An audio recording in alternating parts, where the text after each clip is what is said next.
I'm changing the whole one-shot now. Oh, yes, they do. They just came out with that recently. Hello, everyone. Narwhals. Hello. Good to see you all. All the beautiful players. I know you guys had a brief preview there of our screenshot. We still are waiting for one player, so everything will get worked out and be in the correct spot once our last player joins. Does my mic level sound okay? You sound great. Okay, great. Really awesome. bad. Everything Most sounds of the good to me. It's really quiet, and so I'm just making sure it's not. No, it sounds good here. Boba or Amanda, anybody else in the chat, can you let us know how the audio levels sound for you right now? What the heck is that? Oh, I guess that's what I have for Rob. Yay! Sounds good to you? Everyone. All right, so let's have everyone speak.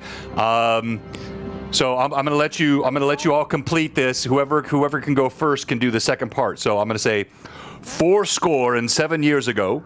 Our founding fathers. Our forefathers. Say it again. Our forefathers. Our forefathers. Okay, next. That's all I knew. All right, Hob, after you take your drink. I am sorry, I did not come here to go through history. Set forth upon this continent. Listen, John, if it's not the ABCs, I don't know it. Set forth upon this nation set forth upon this land a new nation conceived in liberty and dedicated to the proposition that all men are created equal. You're a wizard, Harry. Oh, dang it. I was hoping it would just I don't know if you can hear it, but I was clapping. Thank you. All right, everybody. Oh no, history. Sorry about that. Speech from? Is that from Lord of the Rings? How'd you know? I watched one. But today is not that day. There will come a day when Josh looks to be serious. But today is not that day. Today will never be that. We'll see. Hello, all of you lovely people in chat. I'm into anti-paladins. We're going to have a fun night tonight, I think. Oh, I should probably actually look at what my character is. Dinosaurs. You guys were in Jurassic Park. That's what Survival of the Fittest is. You guys are just trying to run. I'm ready. Oh, great. Park again. And me with a bard. Lost. I mean, I want to see some slee stacks. Yeah, well, what it's going to be is, so Vivi's playing a dinosaur. Nice. And so... Hello, Vivi! Then be Charlie, something good to write. Where are you, John? I hear you, but I do not. So in other words, there we go. This is all about us trying to adopt Vivi, right? Yes. So Yes. it's actually, so Pet Vivi's dinosaur. character is just running away, and you guys just have to try and catch her. Yet she's actually a 45-ton T-Rex. Well, someone wouldn't let them be any sort of lizard, so unfortunately, that's not something that can happen. Oh, I'm so sorry, Hob, that I didn't read the player creation notes. It's on there. It is. Technically, it's on It there, is. and it's I didn't let her be. uncommon. I said some, uncommon, and reach out to me with any questions. And so we worked it out. But Tiefling was not on that list, Hob. Was it? Listen, someone Was it on that? asking me to No, make their Hob. TLDR, TLDR. Was Tiefling on that list? It's all messed up. Tieflings are fantastic, and I will not stand the slander. No, See? no slander. Vicious No mockery. slander. Now. Just in character creation, was the Tiefling there? No, it was not. No, don't press the button on launch yet, as I'll do it live on stream.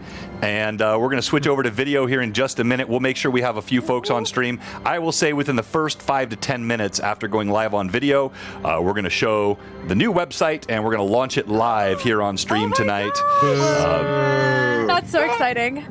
Very excited. And then also we're going to talk a little bit about BlueBox Con 23. It's kind of cool how this worked out. The BlueBox Con the first year was 21, so it actually coincides. 22 was the second, 23 is the third. So we're in the third annual BlueBox Con this year for 23, and that's going to be fun. We had a full planning session this last weekend. I'm sure it went well. Hello, Tracy. Hello, Pat. Sure, everything's gonna be fine. Tom, you are the man. No, you're gonna press the button, sir. I'm gonna let you press the button, and when you press it, I'm gonna show it. Oh my goodness. So, Tom is how do the I join creator game here, in so. Tailspire. You don't? Did you already put in the code that I put into our chat a little while back? I've got the code, but where am I putting it? Like at the bottom of the thing? Yes, it should be in the home screen when you're at the kind of main menu, and it has a little join a campaign at the bottom left. Yeah. You put in that code, click it, and then it'll bring up Joshua Blake as one of the boards you can join. Keeps telling me your invite code invalid. Oh, well, that's dumb. Send a new one. Oh, there is a character test associated with it. I believe you may have failed, Rob. Damn. Oh Okay. no, there is nothing fail about my character. That's for sure. There we go. I'm so excited to see what you're playing. Okay, here we go. No, I meant your personal character, not your PC. Sorry, I should have been clear. Nothing fail about that either, sir. Okay. Oh, yes. You know what? worked. We will show that today. In fact, let me get that camera up so I can show that. I'll switch over to that view at some point. Cutscene mode. Oh. Yeah, cutscene mode allows the DM to lock the players into a certain view. Yeah. So you guys don't go adventuring. Oh, with your that's so flying self. cool. Oh. Well, Dare you? Well, the reason, the thing I'm waiting for, and I've got a request into them, I want them to create, Bouncy Rock to create perspective locks on the minis. So where basically I can unlock your ability to look around and view whatever you want, but only within the perspective of your mini. Whereas now, if I don't, you have two choices. You either get locked down this way by the GM, where all you see is exactly what they want you to see, or you have complete freedom to zoom out and look around and do things your character couldn't do. And what they need to do is have the mini perspective lock for the players. Thank you so much, Vivi. All right, here we go. We are live on video in 3, 2, and 1.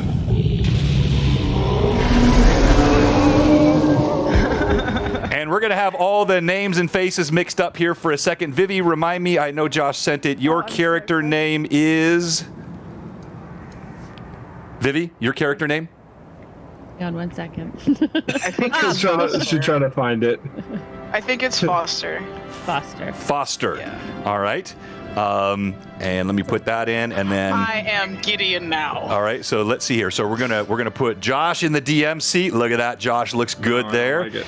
And then yes, Vacan. Now we need to put Foster where he is. Whoops, wrong. Try again. There we go. And then you are Gideon, correct, Robert? Yes. All right. Yes. That is all set. And then let me make one other Sort of. change here, which is on this guy, properties, and make that Foster as well. More like flustered. Ooh. Got it. All right. All right. Stop. And there we go. So everybody is up, looking good on the stream. Hello, everyone. Welcome to BlueBox. This is a special one-shot tonight, and I get the rare privilege of being a player, so I'm looking forward to this. I don't get to do it very often, although I will be playing on Saturday in the ever-mysterious Tim's ongoing Barbarian campaign. For those of you that haven't seen that, he runs it on Jay's channel. It happens like 4 times a year, and it runs anywhere from like 4 to 12 hours, just depending on how Tim is feeling that day. And so we're going to be doing that on Saturday morning. But I'm looking forward to this tonight. I'm going to harass Josh in the same manner that he harasses me as a player when he's playing in my games. Do you know what that means, Josh? That now that you can kill him. Get in line, sir. You can absolutely kill me as well. So this is your opportunity to seek some vengeance for Liam, and seek some vengeance for Phelan, and vengeance on behalf of others like Moria and Taldir and Millie and Everybody. all of them. John's character is going to die. It's quite possible, Tom. But tonight we're also going to launch our brand new website, BlueBoxRPG.com. It has been 2 years in the making. When I say that, it was actually started by Danny. You would remember Honeybee Crafter. She's in our Discord now as Honeybee Chaos. And still a good friend of the show. Busy, she's the lady with the really, really cool birds, and she's had falcons and hawks and owls and all kinds of stuff. She brought a baby bird to the last BlueBox Con. It was so cute.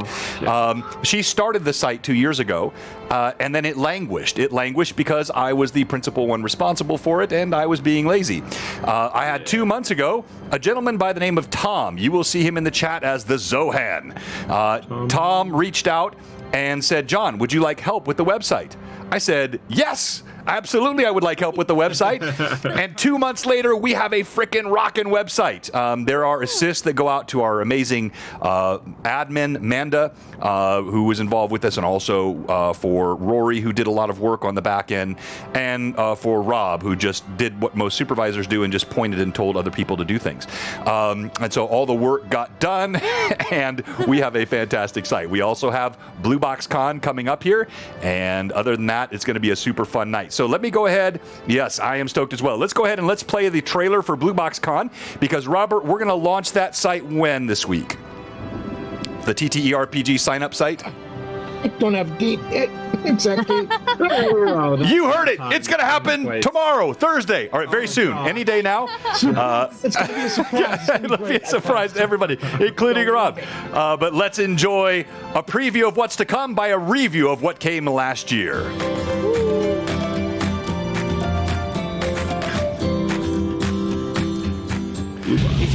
May 19th through 21st. We'll have games, we'll have food, we'll have shenanigans, we'll have fun, friendliness, we'll have the availability of the Renfest, or gaming at a local game store on that Sunday as well.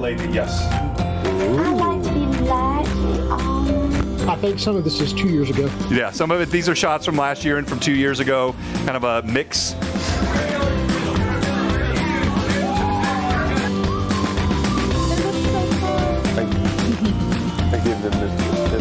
This is, it's kind of hard to hear on the audio, but this is where my son, who previously ignored a suit of mithril because he thought it wouldn't fit him, realized that the suit of mithril would adjust and tried to convince the other player that it was his because his name was Mithril. I say, actually, You're taking it back? this has my name on it. I don't think so. Yeah, my name was Mithril. That's my real name.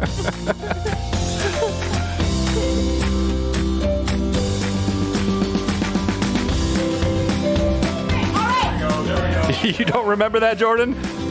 Yeah, it was late at night. There's a lot we don't remember about that night.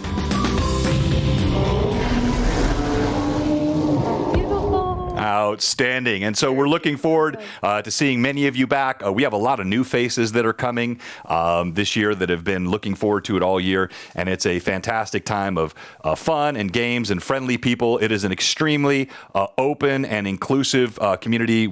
Everyone is welcome. You ask people that have been here and they will all say, you walk through the door, you feel like you're very welcomed. There is really minimal clickiness that happens here. This is just a place where gamers come to enjoy themselves and meet like-minded folks. So I'm looking forward to seeing many of you there. You're also seeing tonight, we have this all-star cast. 3 of them are our normal Greyhawk Awakening cast. Hello, Tara from Tara. Welcome, and thank you for joining us tonight. So in the upper left-hand corner, our DM, this is Josh. He's NPC Voices. Check him out on Instagram. You can find him on all the socials. He is an aspiring actor, voice actor. He's a gentleman of the night out there in Los Angeles. I'm kidding. Just a really talented guy. Actually true. Just a gigolo, and everywhere I go. No, he's. There's no shame around here. So it's fine. No, he's. Just make that money. Yeah, he's. No, You travel to Canada, Ben. If you're paying for the travel, you got to pay for the labor as well. Oh my god. Okay, we'll stop that right there. But anyway, support Josh. Check out his stuff on Instagram, and the more of a voice that he gets, the more that he is followed, the more that it sort of exposes him to folks there in the creative community in Los Angeles, and we want to see him and support him in every way that we can. I'm also joined tonight by the amazing Vivi of the DM's Quest fame. She is the Beholder Queen, also a Dungeon Master extraordinaire. Was here last year for BlueBox Con, and I understand through the grapevine has made some middling excuse of possible difficulty this this year, but she's going to be here this year, whether she knows it or not. Yeah, totally. Absolutely. We command it be so. We'll see, Wow, actually. the word travels fast. Dang. You're very popular. Yeah, you are a popular lady. And then, of course, Hob is our other regular player. She's also the creator of all this fantastic artwork you see. So all the images that you see that are rotating here, those are our normal Greyhawk Awakening images. I left them up today just so that you could see them. And she also does side work and commission projects. So follow her on Cowboy Hob. You can find her on all of her socials. Any place else we should be able to find you, Hob? You can find me at my address 805. 805. I'm really not taking any commissions right now, but maybe starting in March, I'll probably open them back up. I'm playing catch up right now. Brilliant marketing. So what she's doing there, she's creating scarcity. Very smart, Hob. That's because I'm super busy. Yeah, so when those things pop up, grab a spot while you can. Absolutely. So true. And by the way, also, if you commission her, treat her nicely. Not everyone that commissions artists respects them in the way that they should. And if you disrespect an artist, guess what?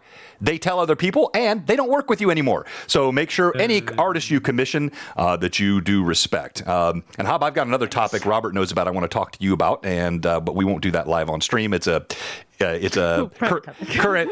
No, not that kind of talk. No, just I want to get your opinion on something. All right. You're in trouble. Now we're joined by two non-regulars tonight. First of all, Robert Phantom NJ. Robert is one of our admins, our mods here. He's a regular on Lore Masters Arcanum, where he has proudly earned the moniker the Ever Mistaken.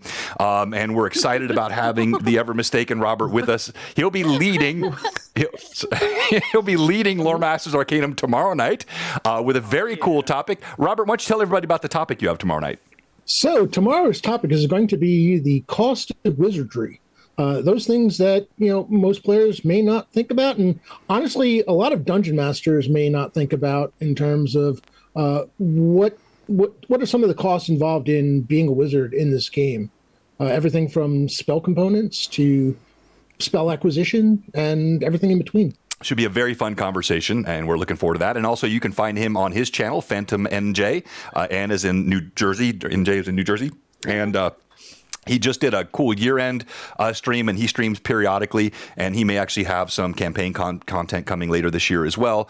And Robert is a huge friend of the community and also dubbed the Ever Generous. He is one of the biggest givers in the community, which is a nice segue into our upcoming charity. We have the St. Jude charity that we run the mega stream in conjunction with Lord Gazumba and other members of the community, in which we have raised over the last 2 years aggregate about $34,000 for St. Jude. We raised 24 last year, about 10 the year before. And Robert was actually the number one giver last year. And this is something that's well known because we actually had a giveaway for the person who gave the most, and he got a Cave Geek art leather awesome piece that's on his wall for that. He doesn't shout that out about himself, but I'm shouting it out for him, and it's already public information. But Robert is generous to the rest of the community as well, and a great contributor. And then we're also joined tonight by Rachel. Rachel, if you watch our Sunday streams, if you don't, what are you doing? Our Sunday streams are so much fun. We've kicked off the brand new Tears of Arid campaign, where be session 7, I think, is our next one. I'm joined in that game by Thomas. You knew him as Alcott in the Rune Lords. Rachel, and then also Cameron, who you've seen on some of our Wednesday night LMAs. This is my favorite roleplay group. I'm sorry, John. No, I'm kidding. I love all my roleplay group, but they are absolutely fantastic on Sundays. And Rachel, it's a delight to have you with us tonight. Anything else you want us to know about your socials, your projects, Rachel?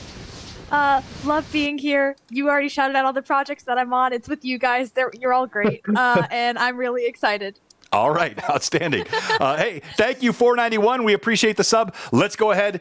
Josh, I'm gonna show the website, and then I'm gonna turn it all over to you tonight, my friend. Here we go. Tom, if you're ready, the Zohan. We're gonna click the button. Thank you, Toriano. We appreciate that. Let us know who those bits are for. We will use the same bit system that we normally use. Oh, we got a hype train close tonight. That's fantastic. And the button is pressed. All right, here we go. I'm going to pull up the BlueBoxRPG.com site. There it is in all its glory. Here we go. Are you ready? 1, 2, and 3. Hopefully I have the right screen shared here. Boom! There it is. Hype train incoming as well. And so let's just do some quick navigation here. So on this, you have a very responsive system. You can hover over campaigns. You have links to each of the Blue Box campaigns, including also Lore Masters Arcanum on Wednesday night. You have a link to our calendar. I'll show you in a moment. Under galleries, you have a link to all of our fan art, and we're uploading more and more of the fan art. Some of the older fan art will be added, but we're also putting all the new stuff as we go. Thank you so much, everybody. We've got a hype train going, working on level 2 now. About Us, where you can see our core values, you can see our sponsors, and then a contact form. So let's quickly go to a couple of these campaigns. So let's look, for example, at Tears of Aird. Watch how this is built out. So you have the image, then beneath it you see the stream schedule, which you can click. You see a summary of the campaign. You see a link to the YouTube channel where you can see all of our previous campaign games. And then you see cast summaries here. So here is Click, played by Thomas. You can learn a little bit about Click, and you can learn a little bit about Thomas. Here we have Dahlia, the amazing Cameron, and all about her, a little bit about her character. Here we have Rachel with the glam shot. Nice, Rachel, and her character Mila, and these ladies, they are so much fun to watch them role play. And then Jennifer, my wife, you knew her as Cade, you love her as Duke, and they are all playing in this campaign 11 and 12-year-old children, but they will age up here at some point in the game. So that's an example. Let's go look at Greyhawk Awakening. This one gets a little more complex because, of course, on GHA, you still have the stream summary. Let me read you this. This is new. I crafted this summary, Josh. Tell me what you think. Yeah. Orth has long been a world rife with turmoil wrought by epic forces, and now a plan is set in motion eons past, culminating with chaos and bloodshed circa year 623. From the eastern shores of the Solnor Ocean to the fields and forests of the Central Finesse, to the arid waste left by the twin cataclysms, an ancient ritual weaves threads of disparate designs across the land. Malign horrors are confronted in 3 distinct books, unique but intertwined campaigns of Greyhawk Awakening. But the tapestry being woven remains a mystery. Demons and deities, avatars and animus, heroes, villains, and those which blur such distinctions. This is Greyhawk Awakening.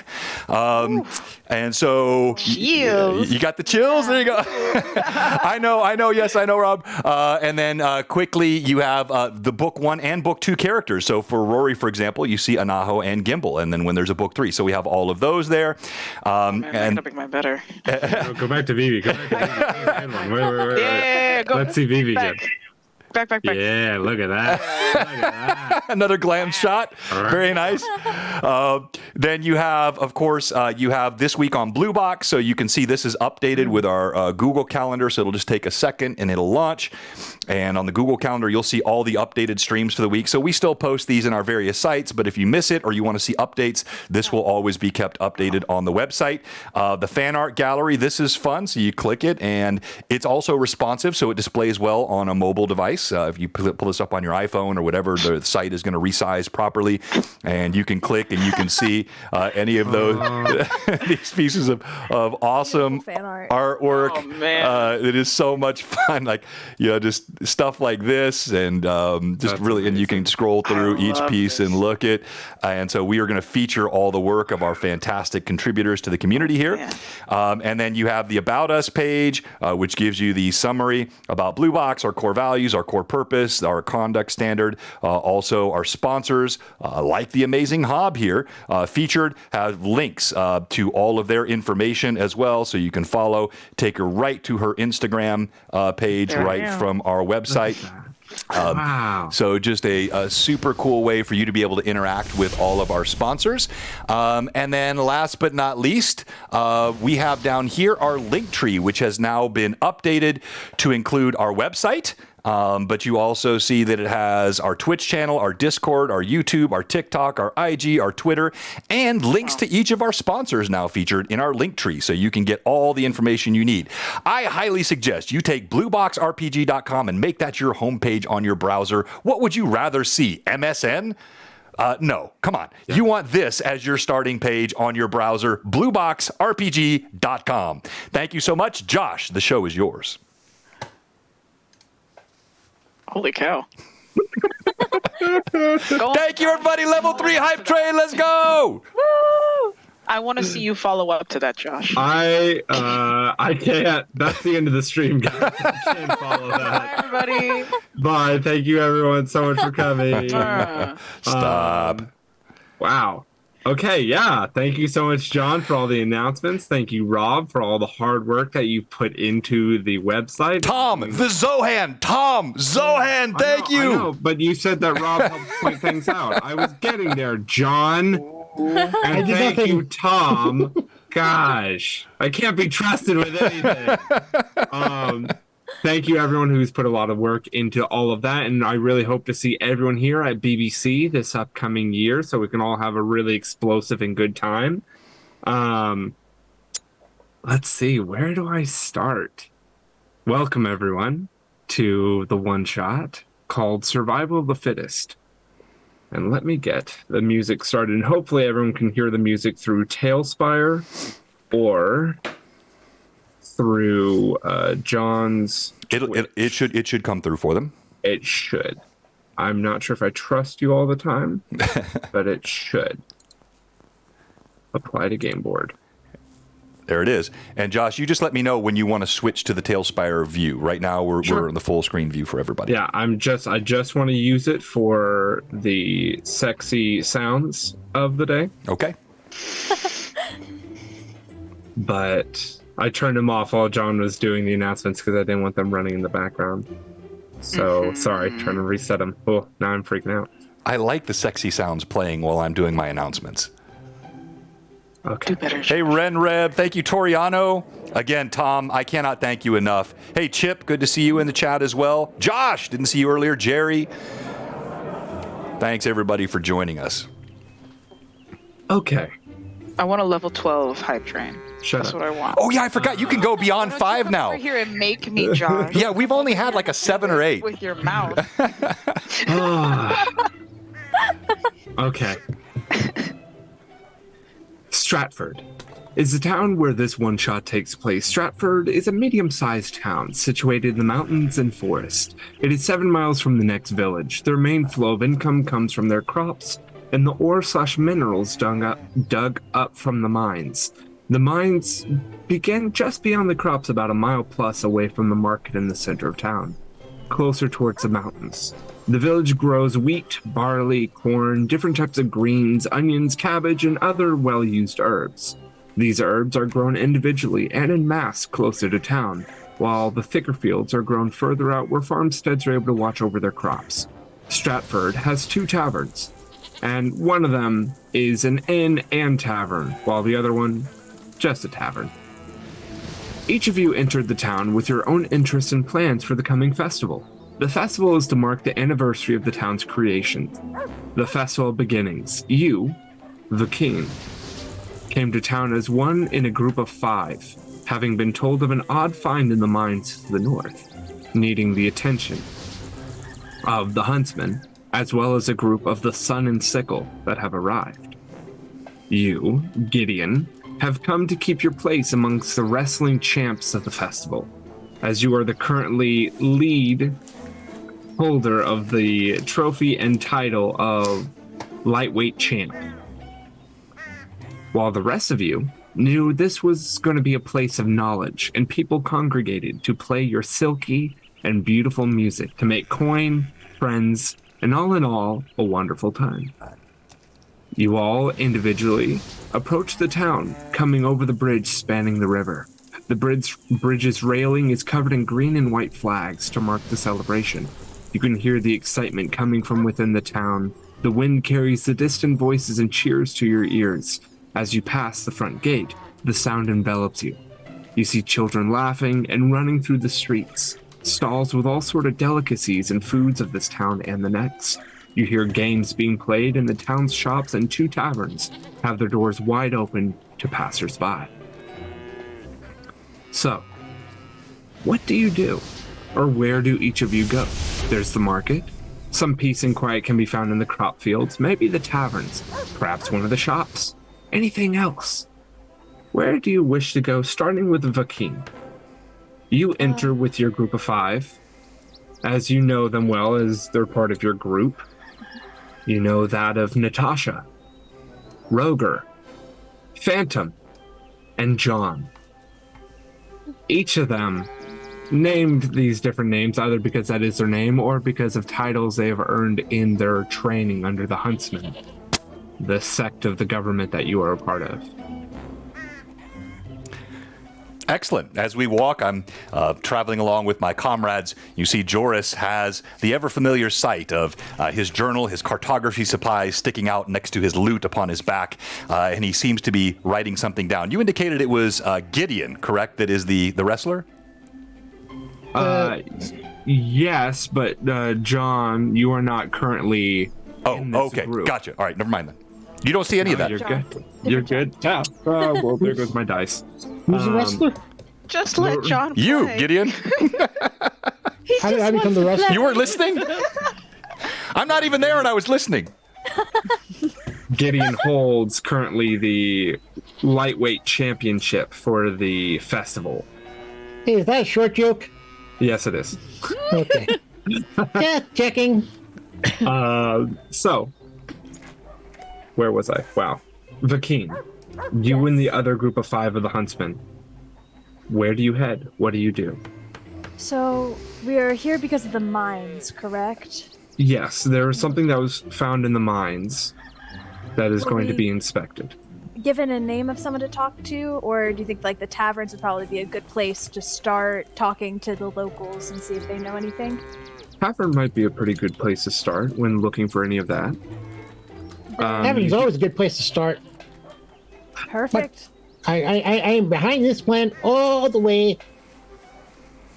As a short gnome, for whatever reason, is also following the group at the moment as he says this. I think the tavern's a good place to start. Good plan. As Gideon, would you please introduce your character and what they look like?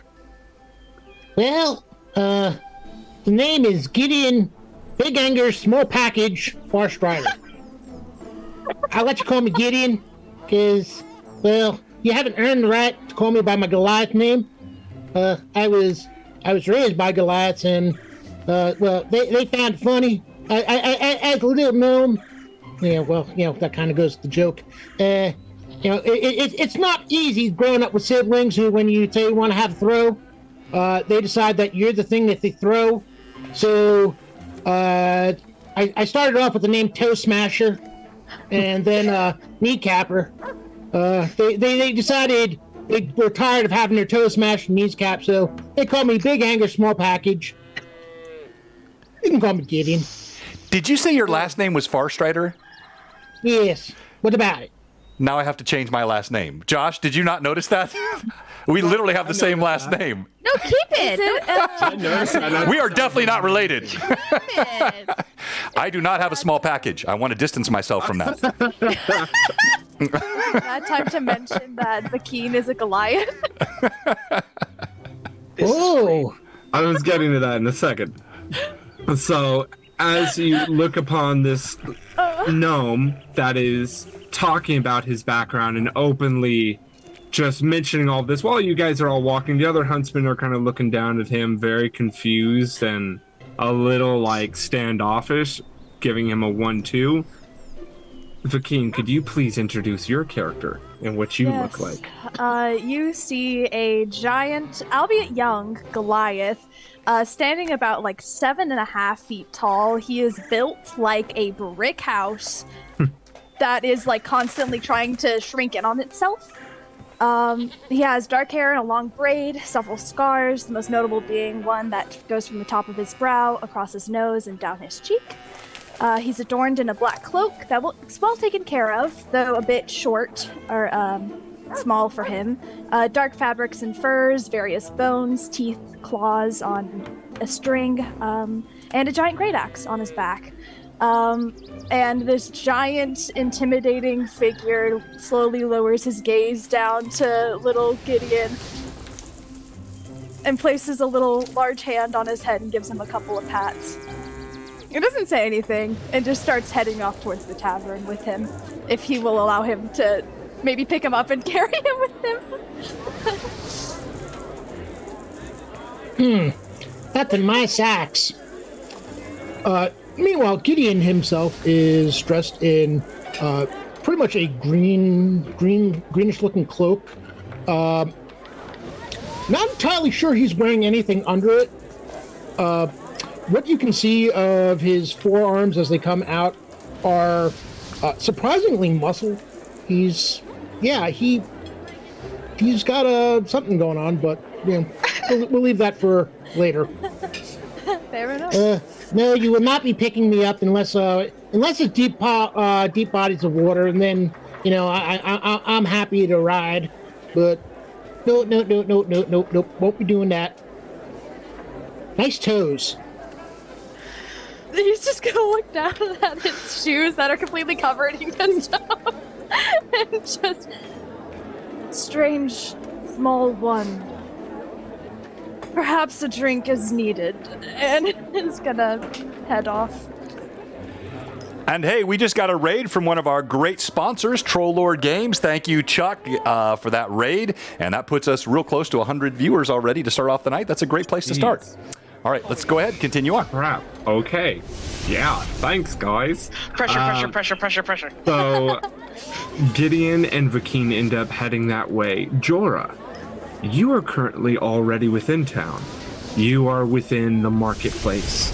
You having been surrounded by all of the different stalls, the sweet smells, the grand perfumes flowing from stall to stall, as well as in the center of town, near the large metal bell, is a stage that's been constructed for any sort of announcements. The stage is probably about 5 to 6 feet tall and has a set of stairs at the front of it that lead down to the bell where someone can ring it to make an announcement. On the stage at the moment are some people dancing, other people playing music on the stage as well. What would you like to do, Jorah?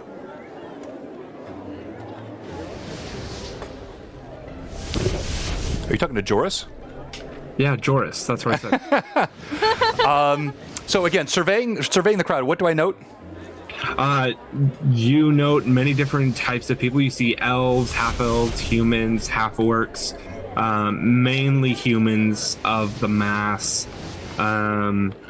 You see all different walks of life, and mainly that of like this town's population and the town's surrounding population and villages, all congregating for this festival of beginnings to mark the anniversary of the town being kind of created. Okay. Then Joris will he'll have that journal out that I referenced earlier, and to describe him for those that see him, he stands just slightly over 6 feet tall with a medium frame. He's got brownish hair cut to the shoulder and bright blue eyes. Youngish face. Features are chiseled and handsome, but a bit youthful. His garments are leather-studded armor, but the weaponry is absolutely overwhelmed by a lute. He's got a lyre on his back sticking out. He has cartography cases and books. And in this case, he's got a piece of parchment out flat upon his hand and an inkwell. And he seems to be taking notes and drawing something as he is observing the crowd. Okay.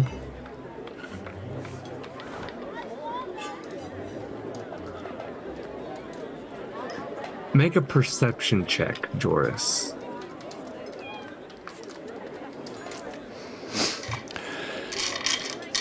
First roll of the night. First roll of the night, and currently I have 3, but I won't use any of the plus ones. And the first roll, okay, and let me pull up my character sheet here in the handy-dandy D&D Beyond. And my perception bonus is active, would be... All right, total of 14. 14. Easily enough, you can tell that there are multiple young men and young women that are dancing at different points, and at one point or another, they're spun and they look over at you, and a little bit of a slight blush comes to their cheeks, as in they avert their eyes again and kind of keep dancing.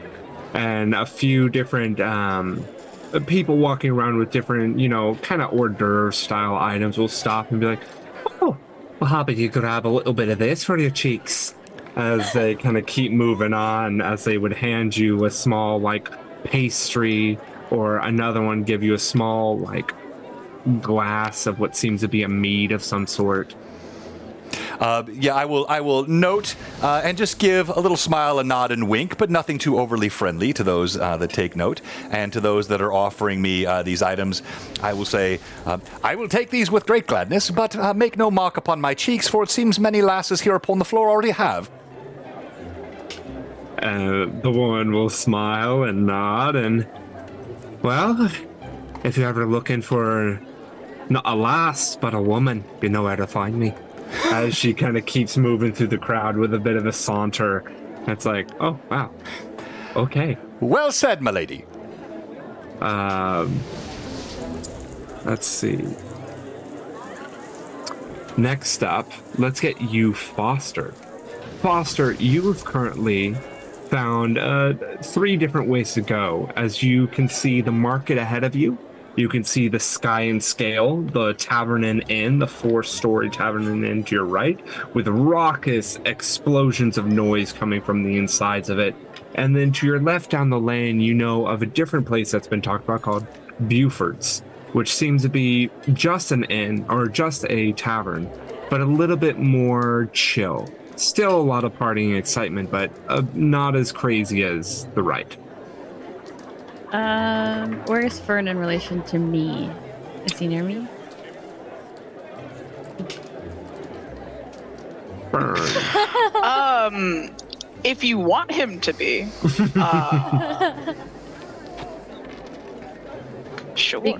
Because Fern would want to go to the quieter tavern to try to liven it up a little bit. It seems like that there's a party going on over there. But I need some backup. Oh, absolutely. Let's. And he'll like take your hand and like we're both like 2 feet tall. No, wait, you're a dragonborn, aren't you? Are we switching now? Are we keeping a dragonborn? I'm fine with it saying dragonborn. I'm the one that's been running around with all these things back and forth. Yeah. Which one are Okay, you? that's okay. Then do the dragonborn one then. Okay. Oh, even better. So he'll take your like scaly hand like all the way up, and he will saunter and escort you together. Okay. Go. So you guys are heading to Buford's? Yes, I want to know how relaxed this tavern is. All right.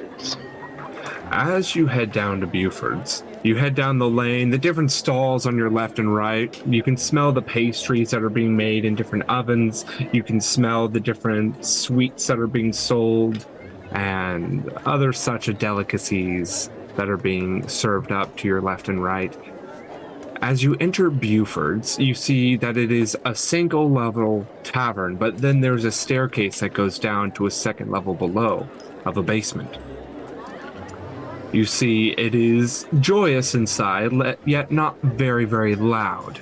You can see the different dark interior, people talking, laughing, going to the tavern bar and ordering different drinks. And then as you look downstairs, you see tall tables for people to stand at and talk in another set of dark interior. It seems that people are playing games on the top level and on the bottom level, while the top level is more for smoking, while the bottom level is more just for relaxing. Well, this is rather boring, don't you think? It's not what I thought it was going to be. Definitely not the vibe.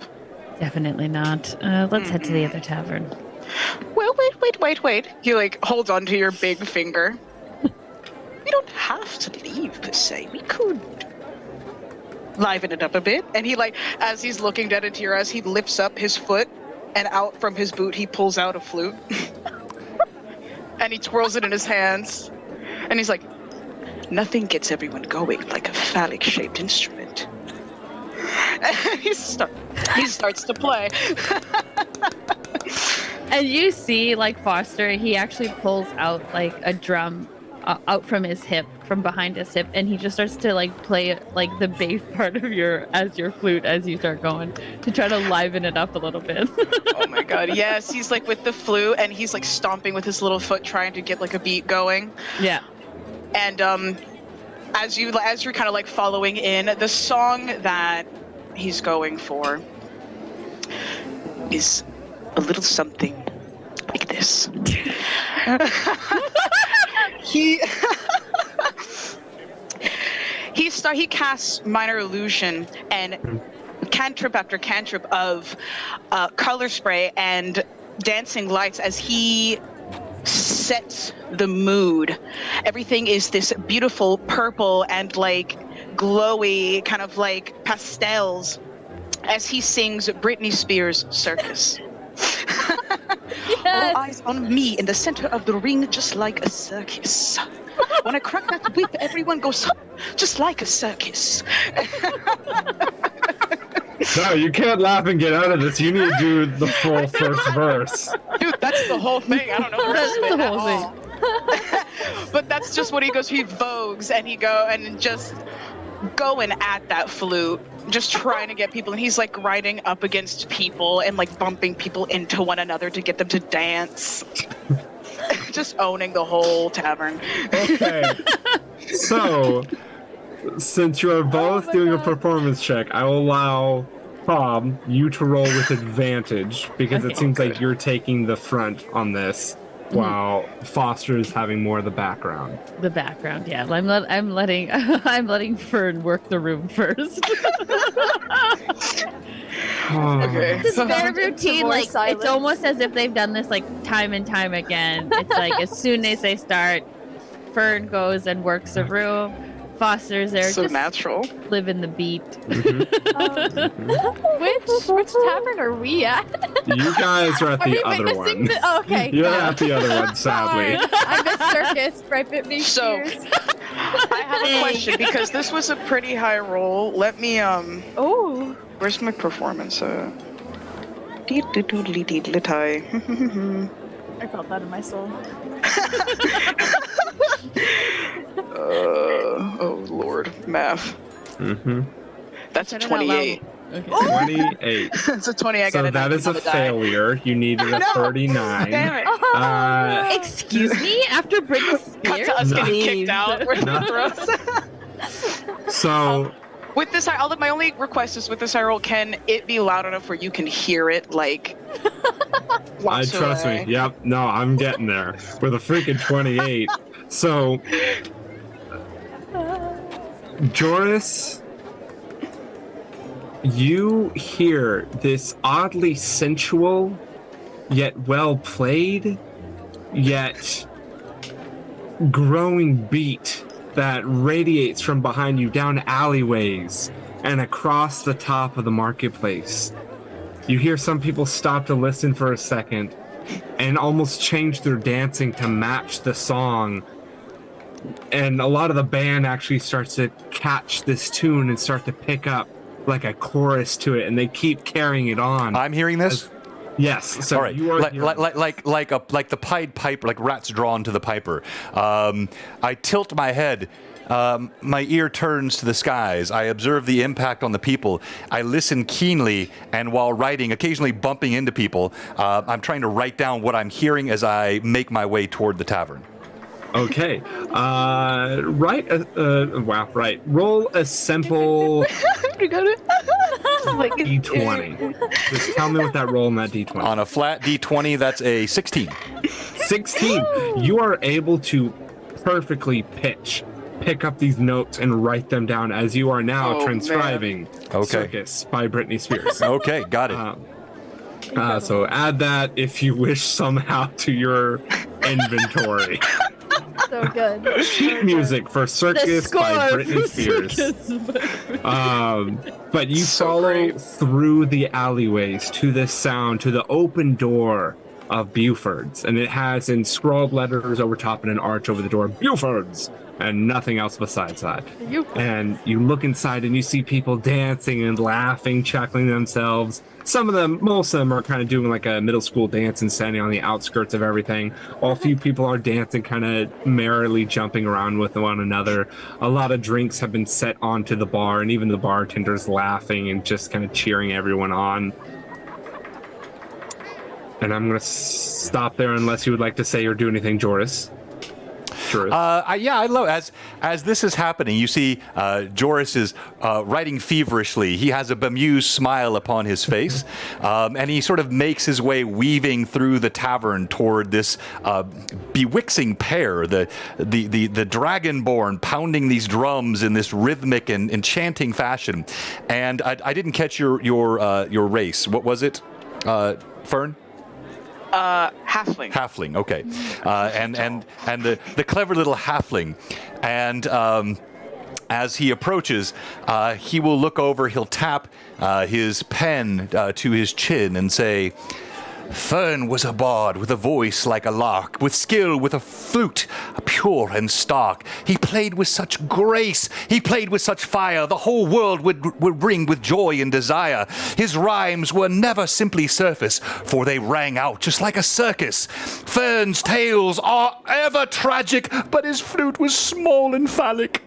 And I will bow. The people in the synagogue. Oh. Oh my god, that You was have so just good. been called out for a rap battle. Oh.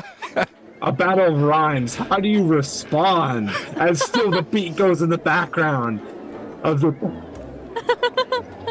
Oh dear, you must be mistaken. I'm not much one for flighting. I'm more of a performer. And he takes off his, and he throws it to the crowd. And Grab it and fall. let me see. Bravo! Bravo! See Foster like come up right behind Fern and is like just drumming it more intensely as he's You see, Joris is so excited. He's clearly he's for this little fellow. He flips him a piece of gold and he says, "I cannot wait to hear you once more make the clatter, for we all know size is never truly the matter." I think I might be in love with you. I think I might love you. we need to keep him. I think I love you, but what am I so afraid of? Now, Fern, like clearly taking it in jest, not really like taking it like to the heart. Like he said, he's not much of a fighter. He's not a. You just went mute. You're muted. Oh. Sorry about that. I was getting a call. No, but he, not much of a flighter or a fighter, but he's definitely much of a lover. And I'm going to cast Charm Person Ooh, on... on Joris. I need you to make a charisma saving throw. Okay, so let's He see here. already- Oh my. Now I do have a nice so fast. bonus to this. Now, do I make note? So I'll make the check, but do I make note of any spell casting as I'm making this check? Unless he's... He's Fern, making you're it trying- super obvious. Okay. Okay. It's all Then you performance. notice. Okay, all right. It's the way he uses his fingers is just like in your face and like grabbing onto you, almost like giving you like a lap dance. This is how John and I met. I remember that. So that would be total of 15. 15. Does that save against your spell save DC, Fern? My spell save DC. Let me go look at that ish. Fuck. Figure out where it is. I mean, heck. Yeah. Oh. How do I do Watch. my spell saving DC on this thing? I can figure it out in like 2 seconds. Yeah, please. So you should have a +2 proficiency, and then your charisma +5, 7. So 15 is exactly, so he does it's save. exactly. Oh, damn. So he does save. Regardless, he doesn't let that Dissuade like him. really at all. He's still putting on a performance. That's what it is, and he's hoping to get like more people in. Like he gets off of Joris, and he starts to work the crowd even more, kind of like beckoning Foster to come with him, like throughout, and like party, just like taking drinks and passing them to other people. So, French is having a good time. yeah, Joris, you have just been lap danced on. You could almost say you've gotten some bardic inspiration. There's a little bit of glitter on you now, just a little. Oh gosh, there's never coming glitter in your PC. But Love it. So he, while not beguiled by the overt arcane efforts, he is still deeply bemused, and he gives a wink and a bow and said, "I am glad to make your company. It is good to be in the presence of fellow bards, and your presence I certainly would love that we could afford. But I must tell you also that I do not play with swords." Pity. oh my gosh.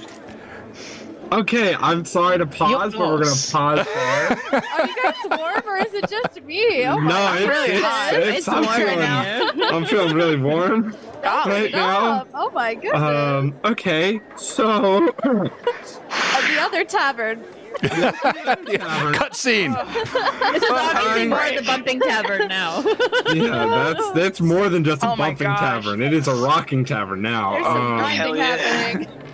Grinding tavern now. the grinding tavern. I will Okay. say that upon hearing that Joris is a bard, it's going to pique Fern's interest, and he's gonna start making his way back to you. This time, with someone else's like scarf or whatever, kind of using it like almost like a prop, as he'll kind of like wrap it around you, and like even he understands you. It's not Yeah, sure, yeah. play with big Yeah. boys, but he's still putting on a full performance, and now he's kind of like trying to egg you on to perform with him.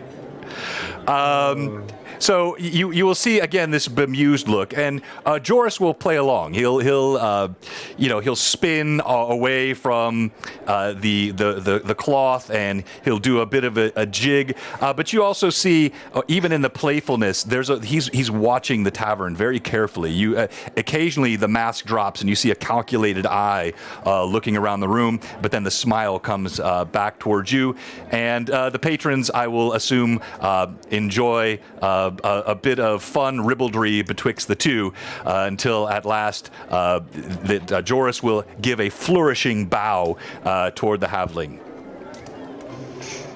Do I notice? I notice you like looking around. I'll say that's fair if Josh doesn't mind. Yeah. Okay, cool. I'm just gonna keep. He's gonna be a little vigilant, not because of anything dangerous, just more of like, we're playing a game, but I'm not about to get robbed. So. Yeah. Fair enough. Fair enough. You guys keep your eyes wide and around you. No one tries to rob you yet. And God. I will. Mouse. I don't want to cut. If you want to move on, but if not, if you're, I will inquire of Fern and Foster. An unlikely pair, you two. How did you come acquaintance? And Foster, what is it that you would do here? What do you mean, what is it that I do here? I play music. Are you traveling bardsmen? Are you seeking adventure, coin, romance? All of the above. And everything in between. Even swords. Many. Fern, you're talented to be sure, but if I could give you just a bit of counsel, it is never good. It is somewhat caddish to dip your wick in any willing wax. One must be more discerning. Are you calling me pretty? I think I'm going to get a drink. And he walks over to the bar to get a drink. Okay. Okay. Yeah, I don't know how this happened, Dark Elf, that we got 3 bards. This was not planned. How we have two with the same freaking last name is unbelievable. I don't know how that happened. That's but yes. amazing. It's so good. We're gonna jump back over to where Gideon and forgot your character's name. Vakeen, thank you. Sorry. How could you? I mean, Gideon's just My so man. memorable. Where the true party is happening, of course. Yeah, where the real stuff is about to happen. Of course it is. Wait, what? You think we need a bar to have fun? Yeah. Yeah. I also love that all 3 of the bards ended up in the same Are at the place. same tavern. Of course. Oh gosh. It was Okay. intoxicating, the sound, Like moths just to a flame. congregate. But I think the better part is the fact that we've got a Goliath and we've got someone being raised by Goliaths who share the same last name but are not related at all, as far as we know. I mean, As but far maybe. as we know. As far as we know. Whoa. Let's find out. So, Gideon and Vakeen, you enter the sky scale. And like I said, just a massive party going on, people enjoying themselves. You see those same green and white little flags all across the roof or all across the ceiling. You see the stairs in the back right corner that lead up to the second floor. You see the bar to the left side spanning around to the back middle. You see people running drinks. You see a band playing on a small stage on the far right. What do you guys do? You know that the huntsmen are with you, and the leader of the huntsmen turns to you, Vakeen. The leader is that of John. John is the leader of this group. Funny enough, he is also a cartographer of the group. He has a wonderful sense of humor, strong and powerful build. He wields a great sword with muscular pectorals that he can flex one and the other. He has dark gray hair and white sides of the hair, almost like a little bit of a small afro of curly hair on top. He has a wonderful, deep, booming voice, and yet he can know how to speak softly as he takes you in one hand by a shoulder and just leans in, telling you that he's going to go grab you guys some rooms for the night and kind of keep an eye out on anyone around. He's going to get some information from the bartender about the mines, but for now, just relax and enjoy it while you can. Did he just hit on us? I'm not sure about these human customs. I mean, That's just John. Those Johns. He's probably gonna find if there's an open table. I don't know if there is one, but he'll if there isn't, he might just walk over to a table and stare at some people until they move. I was about to say, please make an intimidation or persuasion check as you move that way. Gideon, if you would like to help in any way means. Gideon's going to walk over and just to kind of emphasize the point that they might want to move, he can take his cloak off. And beneath the cloak, all Gideon is wearing is a bunch of leather straps, kind of attached to a belt that has two hand axes attached, one on either side, hanging free. And the only other piece of clothing he's wearing over his very, very toned, muscular body is a loincloth. It's getting kind of warm in here. Y'all might want to move because I can't promise what it's going to smell like in a little bit, but... And Vakeen will walk behind him and just like do the thing where you fold your arms, but like make sure your biceps are pushed out and just stare. Just give a hard stare at them. I will allow either one of you to roll intimidation or persuasion with advantage. Who would like to take this? I have a +2 to my intimidation. I got +2. You go with it. Perfect. And since you are not speaking, Vakeen, I will allow you to use your strength modifier instead. Ooh, okay. So that was my mistake. I should let Big that's One talk. A 25. Oh, I rolled a guys, 19. you're level 4. Come on. +5. 20. Yeah, no. How do you it's do fine. math? If it's above 20, you are fine. Okay, yes. You just stand there and like flex, and your clothing and your huntsman attire kind of bulges for a second, but it's nice and fluid enough of armor or clothing that it can flex and move with your body well enough. But still, between the two of you being built like mother trucking tanks, these guys just like, I think we're going to head over that way. Good talking to you, as they all kind of vacate the table and kind of bumble themselves out the door. Did you see the mother nodders on that little one? It's huge. Felt like it was like a rat. Had freaking knockers the size of it, and it kind of disappears as they leave the door. He'll take a seat and pull one up for Gideon. Gideon will climb up into the chair, and he puts his mace down, leaning against the bar, handle up so it's in reaching distance, and thank you. He gives a silent nod. Yo, barkeep! I'm thirsty over here. One of the passing barmaids will, all right, that'll be 1 copper for a drink. Okay. goes into his little pouch and puts a copper. Then puts another 5 down. Because, I'm not stopping at 1. All right, and she actually just puts the pitcher down. It's like, anything for you, big man? Aye. And just the only thing he has is a gold, so he just places it in her hand. All right. Are you looking for a pitcher or one of our nicer drinks? The biggest you got. Okay, I'll bring out another one of our pitchers. And she just nods and kind of keeps hurrying off to deliver whatever other drinks she has. He'll just grabs the pitcher and uses that as his cup. Because it's probably about the right size. Yeah. And he'll lean on the table and say to Gideon, "What are you here for?"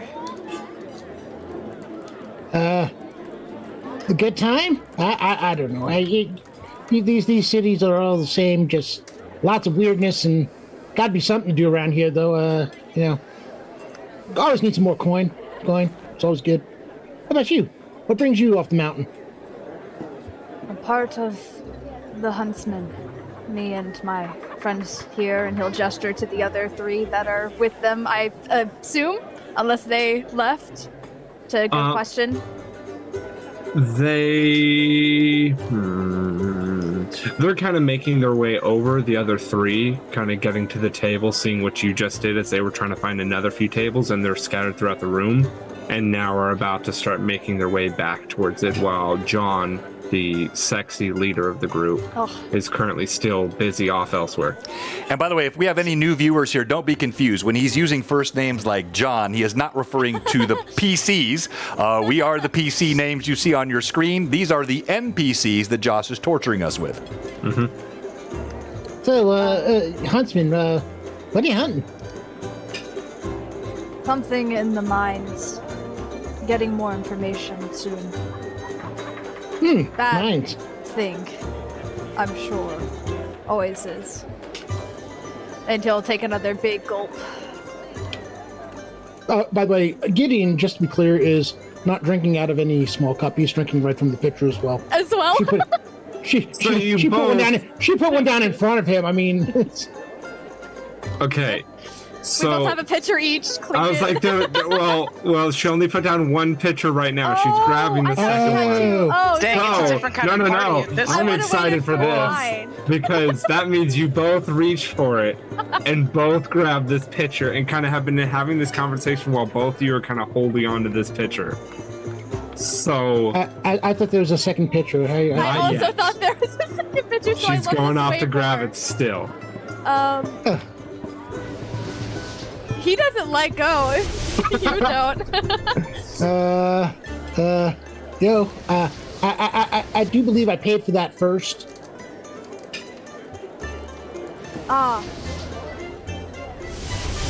He, after a second of thinking whether or not he wants to, he does let go. Ah, dang it. Okay. I thought about it.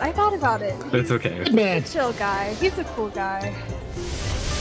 And Gideon, takes a long slug of the pitcher, and then doesn't even put it down, just hands it right back to Alkeen. Cheers. And they'll probably just keep switching. Yeah, it's not very good for a copper. It's kind of. Did I mention I was raised by Goliaths? What do you think my beer standards are, sir? It's very high. Best mead you'll ever have. No, but you guys pass it between. She finally comes back with a secondary pitcher.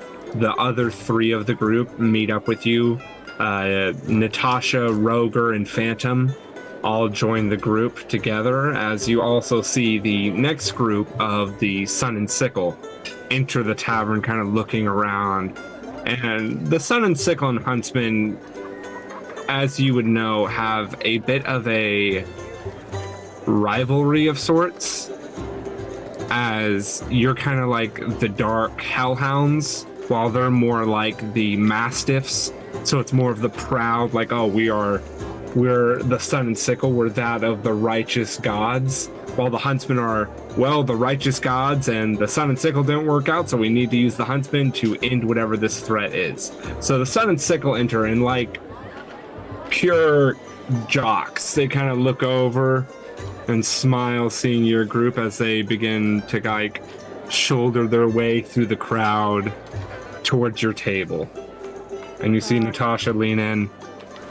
Well, this is about to be very fun.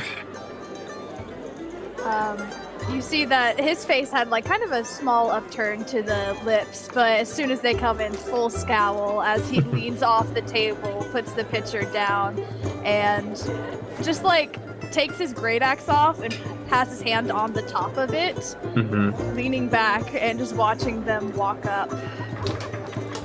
Ooh, drink Santa show. This is going to be fun. As you see, the leader of them moves forward, and he's wearing a white, mainly white long coat with shoulder armor and a gorget, while he then has a high collar that comes up and buttons around the throat that has a gold trim to the full kind of tailcoat. Ah, well, if it isn't the dogs, hello. Good to see that everyone's been invited to the festival. As he and the three others kind of behind look at the rest. He has a mace at his side and a shield that hangs from a backpack. What did he say?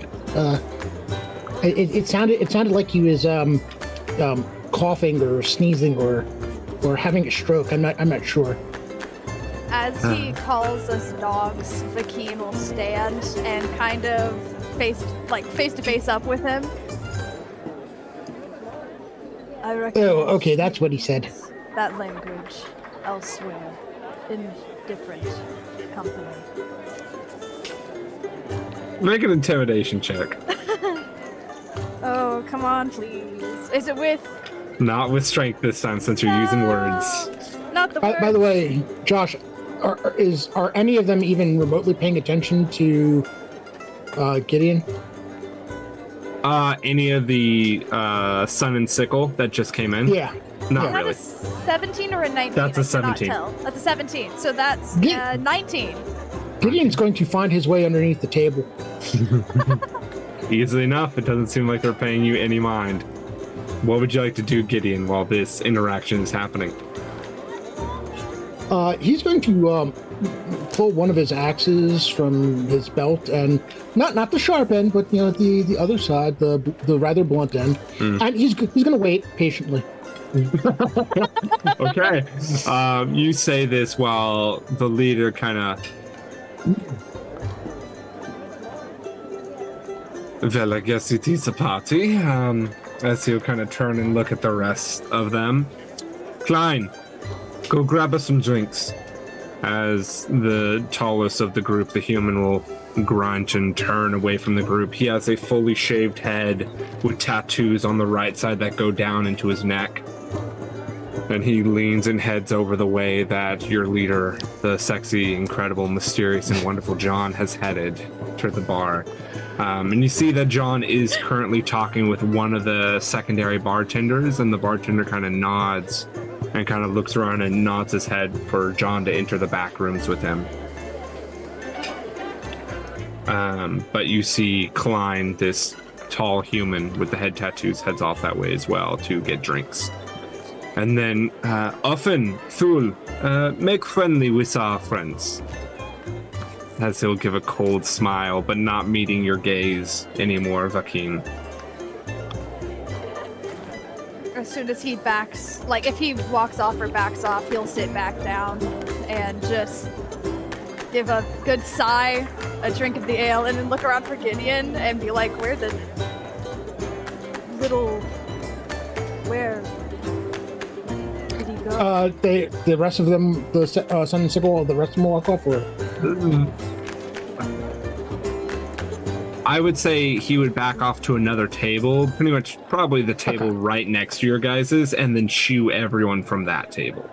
Okay, in that case, found it! And he comes back out from underneath the table and climbs up and back into his chair. Yeah, and he puts his axe back on the belt. You actually would find a silver down there. Slaps it down on the table. Fine. Only thing you need to know about those people is that they are pretentious at, can I say that on stream? Yeah, Not totally. good. Go for it. Yeah, Go for it! assholes. Yeah. Wait, And curse? and I'm pretty sure they've got big toes. Is that a Just don't encourage Hob. She has no filters for such things. I know. None. One of the other huntsmen will look over at you, Gideon. This one is, let's say it's Roger. Oh no, let's say it's Phantom. That's more fun. Phantom will look at Gideon and just.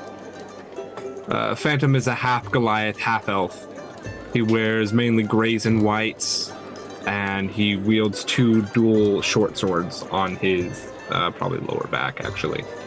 And he'll look over at you leaning on the table.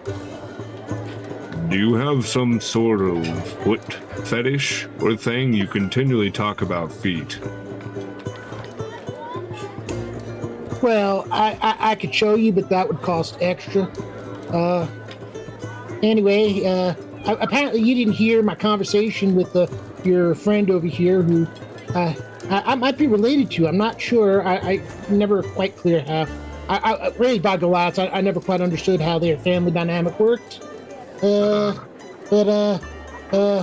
Wow, you're interesting. Yeah, as he'll kind of pull back a bit of his hair and show the pointed ears. Somebody really did go to the mountain to get lost, huh? Definitely got lost in someone or something. My mom's elf. My father is Goliath. Now I'm here. Aha. That's impressive. Yep. He'll just lift the tankard to his lips and start chugging. Yep. Okay. We're going to pause here and jump back to the other group. And actually, probably more the full group, since it's 4:11. The sun is starting to set. And there's only one inn in town. What are you guys doing as the sun sets? Are you trying to keep a party going? Are you going to find rooms or move the party over to the Sky and Scale? So so we're all together now. You're asking us if we're going to stay. I'm asking if you're going to stay and try and continue the party. A lot of people have begun No, to leave. no. As you note, I mean, we just external logistics here. We are already, a good chunk into the stream, and I know we have some folks with limitations tonight. So, I certainly, I don't want to speak for the others, but having gotten a good surveillance of this tavern and having taken the notes down and met the enchanting company of one Haveling and one strangely scaled individual, I would be positioning myself to the end. Okay. You all move the party. Thank you, John. You all move the party over to the inn, and you find your different places for the night, whether you are staying down in the tavern, partying and playing music, or are you heading up to your room, starting with Vakeen. Are you heading up to a room for the night, or are you trying to stay down in the main tavern? I suppose, are the huntsmen, are they staying down or going to sleep? They're heading up to go to bed. You guys usually I'm wake up staying early. Then, for sure. Okay. Staying. Gideon? Not much of a talker, but asking some questions or trying to hear I- what's happening. Can you Gotcha. probably eventually get a room? I mean, Okay. A room is provided to you, as, like I said, you are the lightweight wrestling champion. A room is provided to you. Is that common knowledge, by the way? I should have asked that earlier. No, you're new to the town and the festival. Festival That's people it. know who Gideon is. Gotcha. I mean, heck, I didn't even know I was the lightweight wrestling champion, but You accidentally stumbled into it last year, and you just ended up winning. But coming over to the Three Bards, are you guys staying down or heading upstairs? So we see them. Do we see the members of the Sun and Sickle? What do we see? You would see the members of the Sun and Sickle, still all of them down in the tavern. You would see still a sporadic groups of people still staying up, talking. The bartenders have swapped out on their staff shift, and they have different bartenders that are moving around. All right, and I've been here for a bit, so I've already gathered some of the lore of the town. That's one of the things I like to do. I see the famed wrestler Gideon there as well. I give him a bit of a nod, but when my eyes catch this Sun and Sickle group, knowing what I know of them, Joris clears his throat a bit and projects across the tavern. Who are the lads that are slow of wit and slack of lip, that love nethering the tickling of goats? They are only those who are the knaves inbred. They are the Sun and Sickle of note. And I'll smirk, tip my cap, and walk to sit down by the bar. Vakeen raises his glass up to you for saying that and takes a nice long after that. Act two of the show. This is good. I like this. I swear, Foster, that man is after my own heart. Foster and Fern, do you guys head to follow Joris? Absolutely. Okay. I feel like Fern is infatuated with him, so Just Foster also has to keep an eye and serve as a wingman also. Okay. Joris, are you sitting down where the tankard was just raised to you, or are you sitting down? Okay. Yep. I'll do that. Okay. As you sit down, you all see these three people. You see the halfling, the copper dragonborn, and the human all sit at this table, taller table, and so taller chairs, but you're all sitting there now together with the Sun and Sickle directly to your right side. Any enemy of a Sun and Sickle is a friend of mine. Well met. I am Joris, and you are? Vakeen. You are a sizable fellow. Thank you. Incredibly sizable. Matters not big about blush. size, Jarvis, you said. In certain matters, it is always about size. Well, which is it? It depends on what we're discussing. I certainly do not know any of those matters. And he just takes another drink. Fern's gonna hold on I his made a hand. mistake inviting these people here. Our friend Gideon here will tell you. These weirdos. Our friend Gideon here will tell you, as a wrestler, size certainly matters. For he is lightweight, but he is powerful. A wrestler But you want to be able to grab onto certain things to gain leverage. Size does matter. Oh, that sounds painful. That's the idea. Did you say? Did you say you were a champion of sorts? Oh, yes. Have you not heard of Gideon? Gideon who? Gideon, the wrestler so grand, always the man in demand. He tells of wrestling glory and ever has a wonderful story. Oh my gosh. As you start rhyming now, Foster will just start picking up as you're thinking, just start drumming a beat as you start to speak, because you speak so poetically now. He's so compelled all the time that he's always just drumming a tune behind everything you say. Meanwhile, Gideon is basically looking Joris up and down, and you can't tell whether he's into you or whether he's sizing you up for a beating. Would I be able to see that or not? Like him just like sizing him up? I mean, from Robert saying that openly, I feel like Okay. everyone can see that. All of a sudden you see Foster's head just pop in between your gaze and be like, he doesn't like swords. We've already figured this out. Swords? Well, that's good, because I don't have a sword. I've got a big mace and 2 axes. I don't Oh, wait, he that's likes- not what you were talking about, is it? What? No. Okay. Well, that's okay. He's not my type. All right. In this Like moment. happen often, sorry. Continue. Is there anything anyone else would like to say before I move forward? No, I will just say I will listen around for any rumors, if there's any chatter that's of interest. If not, and you want to just sort of move forward, that's fine as well. No, I as please. well. Everyone who wishes to do that, please make a perception check. Yes, that is why I stayed awake, was to try and get more information. Okay. And Ooh, bad. Ooh, also bad. 7. I'm very busy sizing up Joris. 16. 16. Okay. And John? hang on here. I'm looking. I thought I had a particular backstory ability on this, but that's all right. I'll just roll. Places to grab, size of his toes. All right. So that is a base roll of 12. I'm suppose that what am I? Is this a perception or what am I rolling here? Perception. Okay. So then that's going to be a total of 15. 15. Okay. And everyone else got like under a 10? Yeah. Okay. So just Joris, you start listening around and you hear talk of one person kind of talking about like, yes, it was very strange. I've never seen anything like it. It was large, almost like that of a spire. No, down there? I'd never seen anything like it.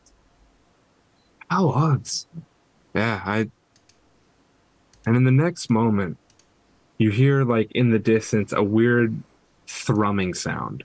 Almost like that of a chord being played and yet not music. And then it hits. I need all of you to make intelligence saving throws. Wow. Oh, why would you do this to me? Weep wop. What on earth is going on with? So anyone that can help here with D&D Beyond.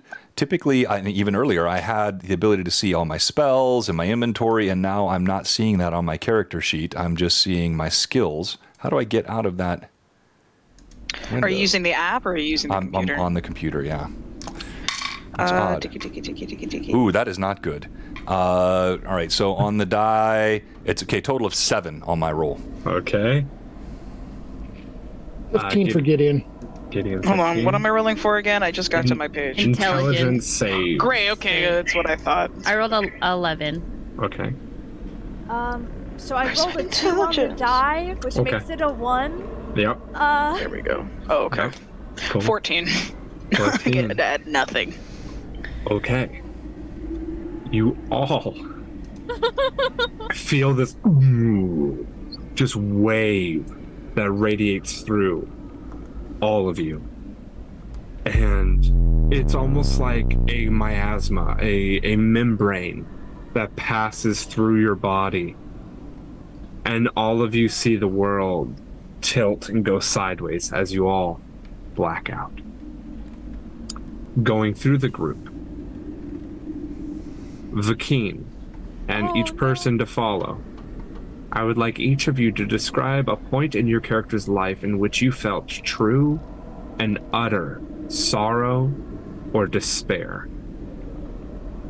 Vakeen.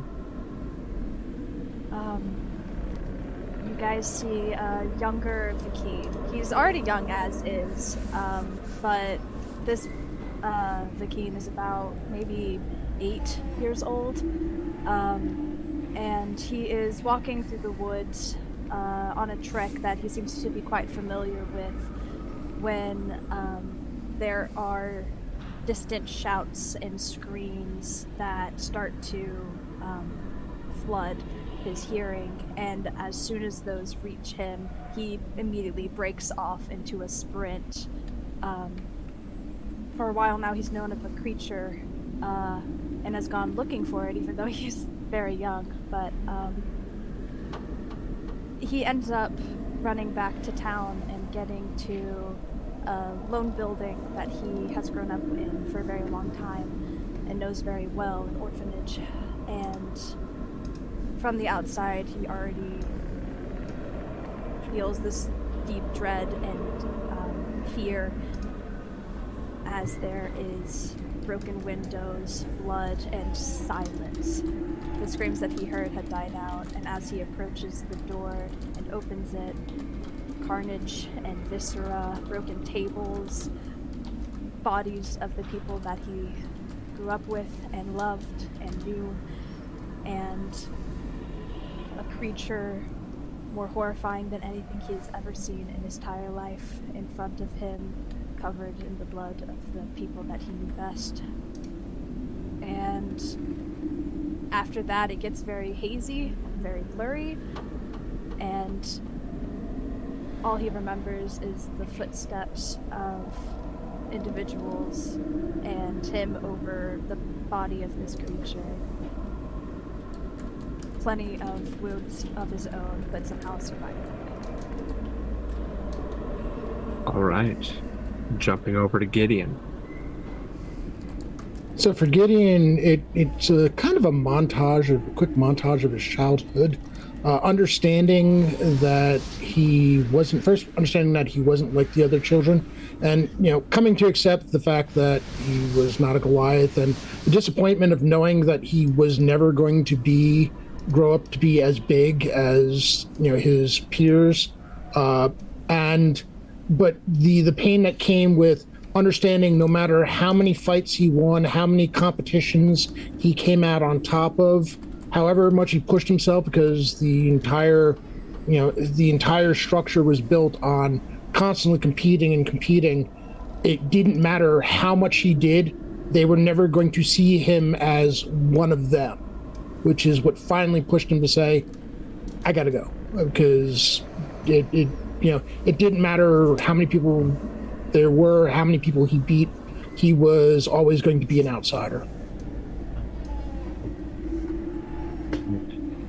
Down to Fern.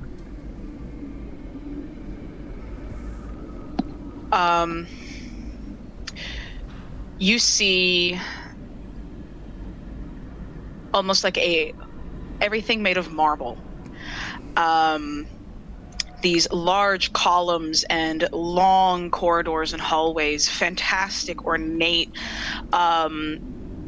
chandeliers and beautiful oil paintings. Just this almost castle-like mansion. And you see Fern, young, maybe no more than 9, and a taller male next to him. And they stand just outside of this balcony that looks out to this vast kingdom. And Fern looks up at this man, and the sun blocks out his face. And he hears this booming voice that says, "Son, one day all of this will be yours. When I'm gone, you will pick up the mantle." And Fern looks out in the vastness, and he says, "But Daddy, I just want to dance. I want to perform." And the voice says, "No. You know dancing is forbidden in the kingdom."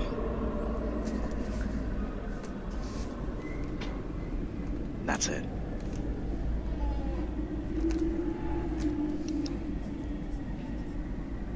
That Foster.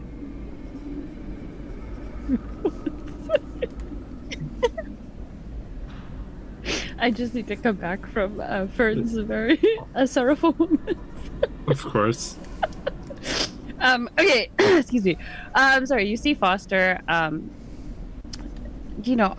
in his 20s, standing in the middle of the street, in the middle of the night, nobody out, just by himself. But he stands there in the street with a woman, her soft and supple hands in his scaly hands. Unable to look up at her face, he just looks down at her hands. As she slowly pulls her hands away and she walks away from him, he's still unable to pick up his head and look at her until he knows that she's a good distance away. And as he picks up his head and looks up, he just sees the back of her as she walks slowly into the darkness. And last but not least, Joris. And we're all seeing this of each other, correct? Or is it just what we're just telling? Are we seeing this? You're telling the audience. Telling the audience, okay. With Joris, you see more a collage, a flashing kaleidoscope, if you will, of faces. In the center stands Joris, a strapping lad of perhaps 16, 17 winters, and the flashing that goes before him is the smiling face of one winsome lass vying for his attention after another, after another, after another, none of which mean anything to him and never turn his eye. And then suddenly in a moment, like looking at something from a great height and then drilling down with immediate speed, his face frames upon a beautiful young lady with deep auburn hair and piercing brown eyes, her smile quick, her eyes bright, and you can feel, even as you sense what he feels, a blossoming of love in his chest. Then there is this sliding scene of time spent together, of closeness, of bond, of brightness, of care, and then a scene flashes darkness, and he stands over a bedside. There she lies, her brown auburn hair slicked back with sweat, fever upon her brow, her eyes dark and sunken, her cheeks hollowed from long days without water and food. She quivers, and you see Joris standing next to her, his arm trembling, placed upon her shoulder. Tears from his own eyes fall upon her cheeks and on her bedside. His chest racks and sobs and heaves as he feels her lifeblood ebbing away. It's as though a piece of himself is ripped away with his last moments as he sees that light, that brightness in her eyes go out. He looks at her and he places a kiss upon her fevered brow and says, "Guinevere, you have ever been my light. I will search all over the world and pray the gods will let me see your face in the stars."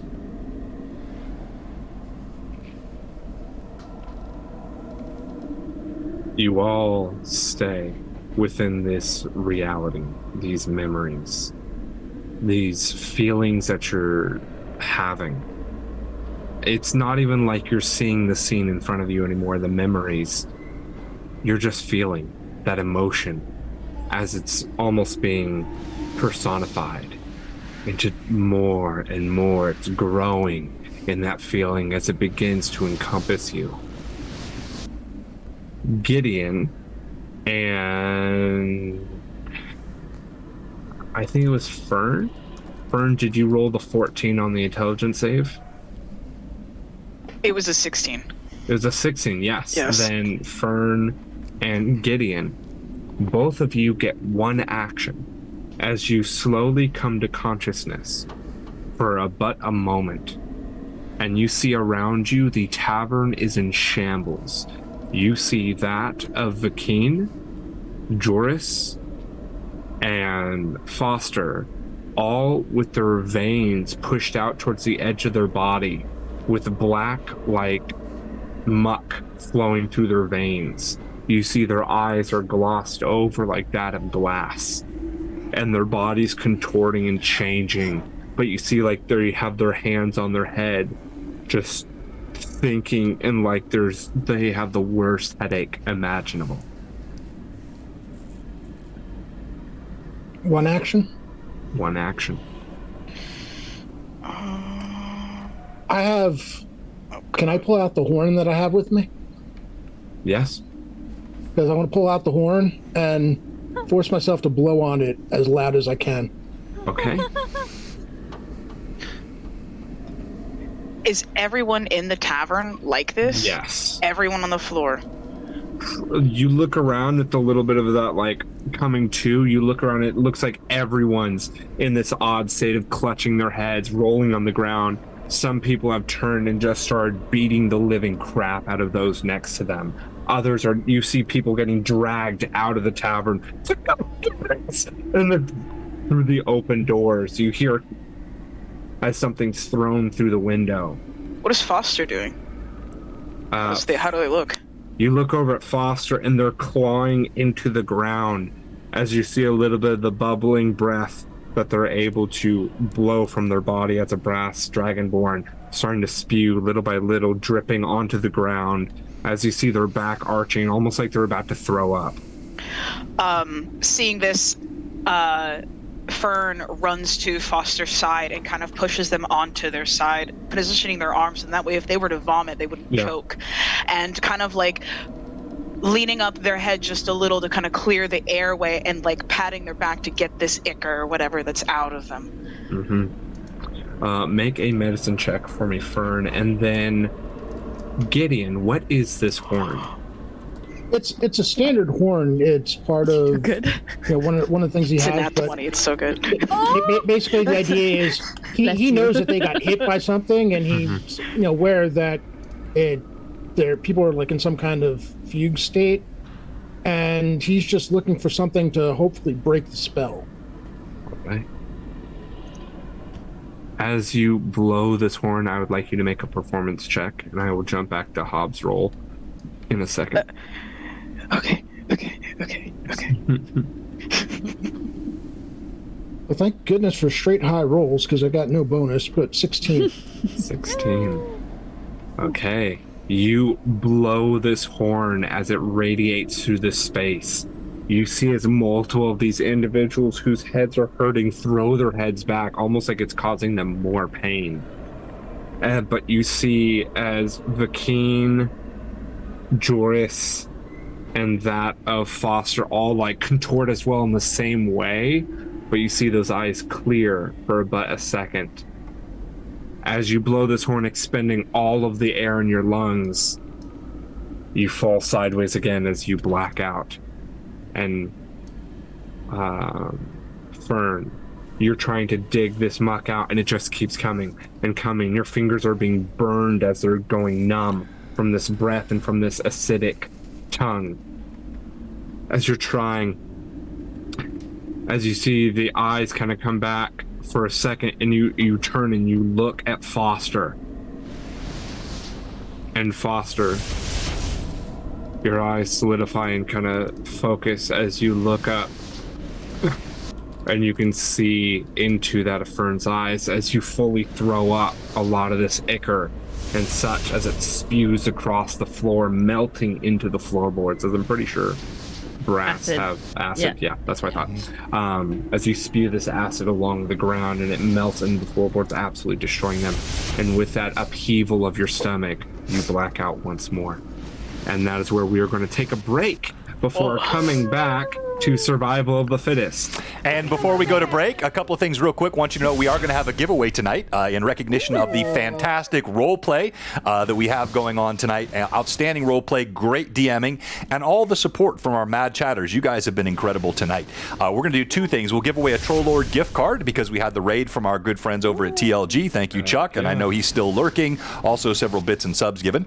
And then tonight, we're going to give away one of my, it's among my favorites of the source materials which can be added to your game. It's from AD&D. This is a second edition, I believe, item called the Den of Thieves.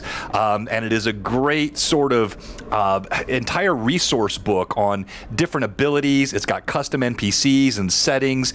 If you like the subterfuge, and if you like the skulking about in night and all kinds of ideas for gangs and thieves hideouts and whatnot, this Den of Thieves source book is a lot of fun, and it's one of my favorites. So we'll give that away tonight as well. If you're joining us for the first time, we've had some questions in the chat. This is a special one-shot that we're running tonight. Normally at this time, we're running our Greyhawk Awakening, which is our ongoing campaign. It is one of two campaigns that we run here that I run, and we have a third also that's run by one of my admins. So we have Greyhawk Awakening on Tuesday nights at 5. We have Tears of Aird, which includes Rachel. Here she plays with us on Sundays at 1:30 Central Time, and we make a little time change adjustment there. Ooh, I have an exciting announcement too. I'll make that announcement after the break. We have a very exciting announcement about our schedule that we'll make after the break, and then we have our Fall of Red Dawn campaign, which is run by Rory, and that's on Sundays at 4:15 or so Central Time. Would be after our normal time for our Tears of Aird game. And then we have Lore Masters Arcanum, which is a talk and variety show. We have some fantastic guests. We ended last year on a bang with Richard Baker. We've got some great guests coming this year as well, and great topics. Robert, who will wave his hand there, Phantom NJ. He'll be running that. He's always my co-host and always fun having him on with us. So he'll be there with us tomorrow night.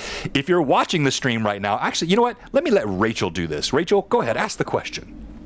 If you are watching this stream right now and you have not... Wait, how does it go? Oh no, if you've not yet Followed.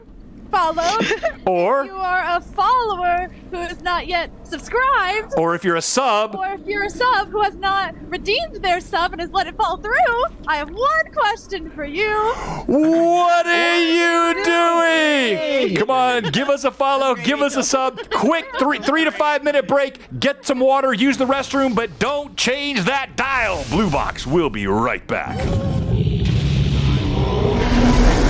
That's an anachronism, Josh. That's what that is. Hey, thank you, Kurt. Change that dial. Don't change that dial. Man, Same bat time, same bat channel. Hey, Kurt, Wayne, thank you guys. 10 gift subs just given out. We appreciate that from our community. Wow. You guys are awesome sauce, and we will be right back. Can't wait to have that dragon's mouth open. In what way? Every way. All of them. Oh, that one. I thought you were talking about Foster. Yes. It's like, To answer the question, yeah. whoa. Listen, my character loves. Oh wait, it just dawned on me. I'll probably get I'll get my stream canceled on YouTube Strike. for that, so I better find something else to play. Hang on. We'll play the incredible music of Adrian Von Ziegler. He is a Yeah. regular that we play here on our stream because not only is he amazing and talented, but he also provides all of his work licensing free. Only asks that you give him credit for it. If you haven't checked him out, check out Adrian Von Ziegler on YouTube. Also, I feel like if we get pizza for BBC, that it's only right that we get Papa John's.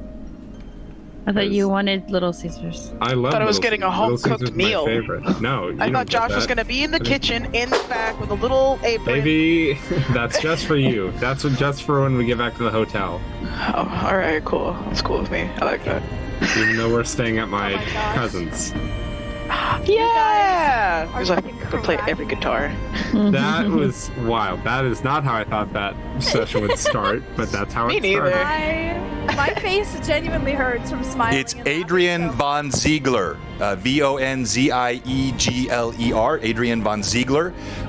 You can search him up in YouTube.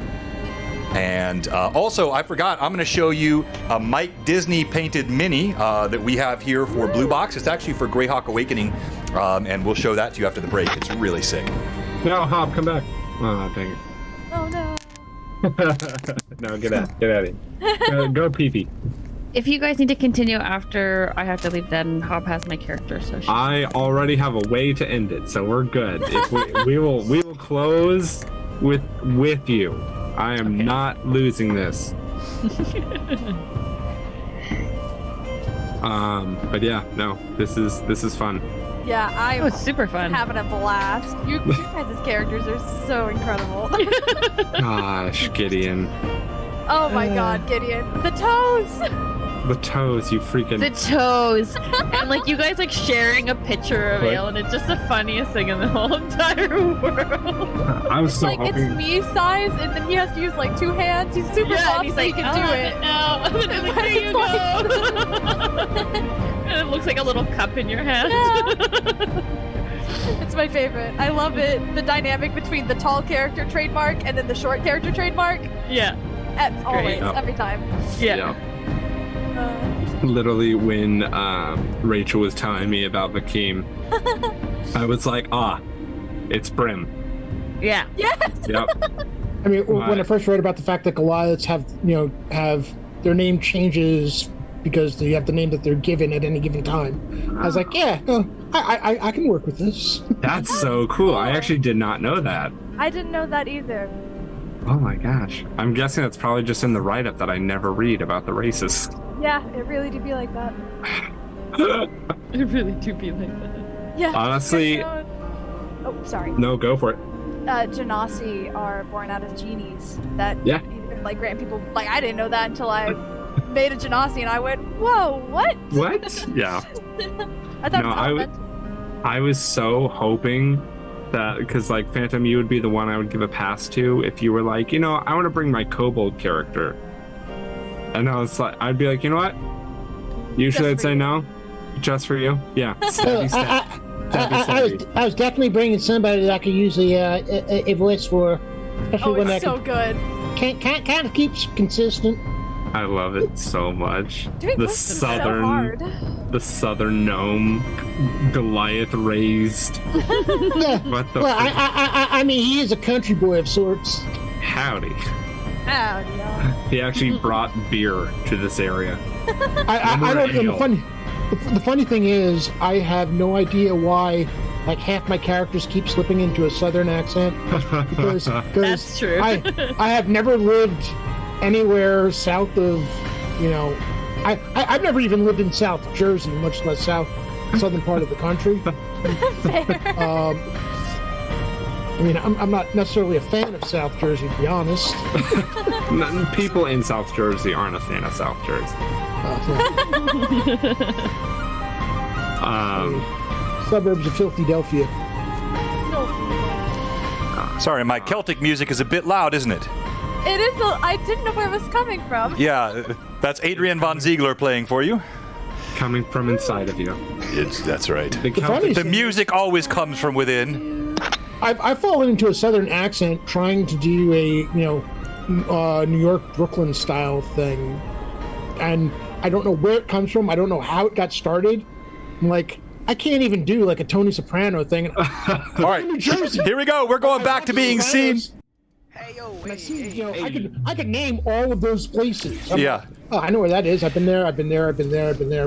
Yeah. Well, not all of us are as talented. Hold on here, as talented as Josh. But I have found, like with me, voice acting, it's like day to day. Some days the accents hit and they stick, and other days they wander. And I just, I've cited this before. I believe it was somebody's mentioned before who it was. It's the guy from I think Dimension 20 who I really like, and he mentioned like. Brendan? Yeah, he's like something about like don't sweat it. Like you're not doing an English accent or a French accent, or you're doing an accent for a fantasy world that could be anything, and maybe that accent happens to wander all over the place, and that's the accent of that place. So just enjoy yourself and don't sweat it. It's make believe. Yeah, exactly. Doesn't even make sense. So, some of us just have to ask you to believe a little harder than others. So that's why I'm cool with most. Yeah, that's why I'm cool with most of Hobbs' accents. Yeah, exactly. I only got 3 of them. They're wicked good though, Hob. All right, so quickly, I wanted to show this. I think Mike unfortunately is not on the channel anymore tonight, but I did want to show this. I said I would earlier. This is a mini for. Let me pull up the right. Oh, is this the right cam or is it the other one? It's that one, but I've got to reactivate it. Hang on here. Properties, deactivate. And reactivate.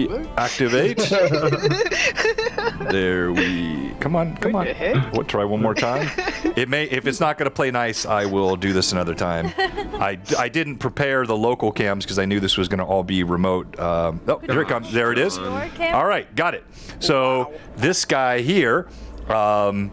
This mini is absolutely wicked looking. He's got beautiful.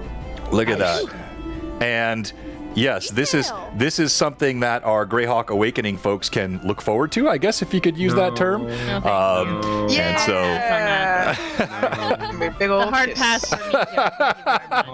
hard pass. Make him fight Rizia. Oh my gosh.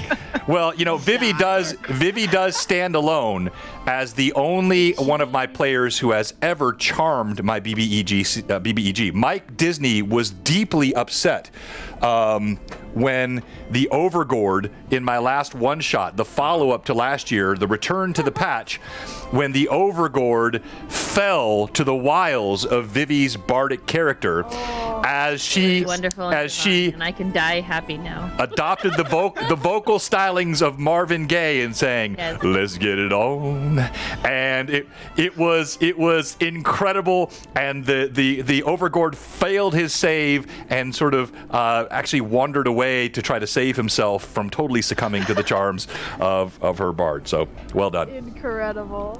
All right, quickly, let me do the kickoff of the giveaway, Josh, and then I'm going to hand it back to you. You're doing a great job tonight, as always. And by the way, yes. Oh, yes. Thank you. I will make that. So I declare this cannot be a one shot. You know, when you have a good mix of players and a good mix of PCs, this is a fantastic group and a fantastic group of players and PCs. So I demand that this will be an ongoing series of one shots or a few shots or a mini, whatever we want to call it. I want to see this group back again. So shot. So we'll make this. There you go. This is John's way of trying to Rachel, you should have been a bard. subvert the TTK that's coming. No, exactly. Yes. Second beer round, and we're good. Just switch it a little bit. Yeah, Josh, if you really want to destroy this fantastic group and the stories, you have the best role players here a DM could ever ask for, and these interesting players. If you want to just squander all of that tonight, feel free to do that, my friend. Put a vote up there. Do you guys want to continue this one shot with Josh? Yes or no? Yes. Amanda, can you put up a vote? Should there be a follow-up? No pressure. I would say I think this should be at minimum a 3-session series that we play through with this group to tell a better tale, to learn more about these characters. I think at least a 3-session series, at least. But Amanda can put that up in the chat. You've done one, so you only have to do 2 more. And to make sure that somebody's toes get smashed by the end of it. Oh no! Please tell me someone gets to smash some toes. Exactly. All right. Exclamation point troll in the chat. We'll get you into the drawing for our Troll Lords gift card. Josh looks in shock. No, he's flattered. He's trying to play it off.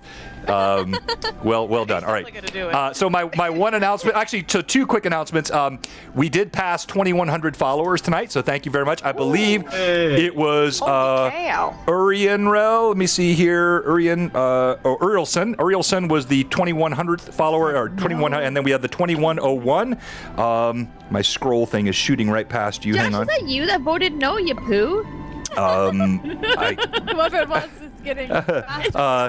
Construction 360. You were 2101. We have 2 no's. And we're looking to hit 2250 here by the end of the quarter, which I think will blow past. We just hit 2,000 a little while ago, and we shot past 2,100 in just over a month. Need about 2250. So I think we're gonna have a really, really strong year, and we really appreciate the support. So the poll is up. Yes, no, or heck yeah in the chat if this should come back again. And not one yes. Yeah, I was gonna say there's no yeses. Nobody wants it. Yes, everyone's like, heck yeah. Now, don't. Hey, now, if anybody's voting and I'm not suggesting this would be on Tuesday nights. We still want to keep our regular Greyhawk Awakening, so we may do it on a Tuesday night if we have cancellations, or we may work with schedules to do a special thing on a Monday or a Saturday or like some other time that would work with calendars. We'll figure it out.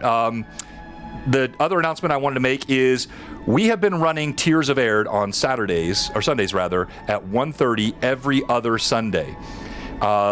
It's not working. We don't like how it's created too much of a downtime between the sessions, and when you have a cancellation like for Christmas or whatever, you go a month between streams.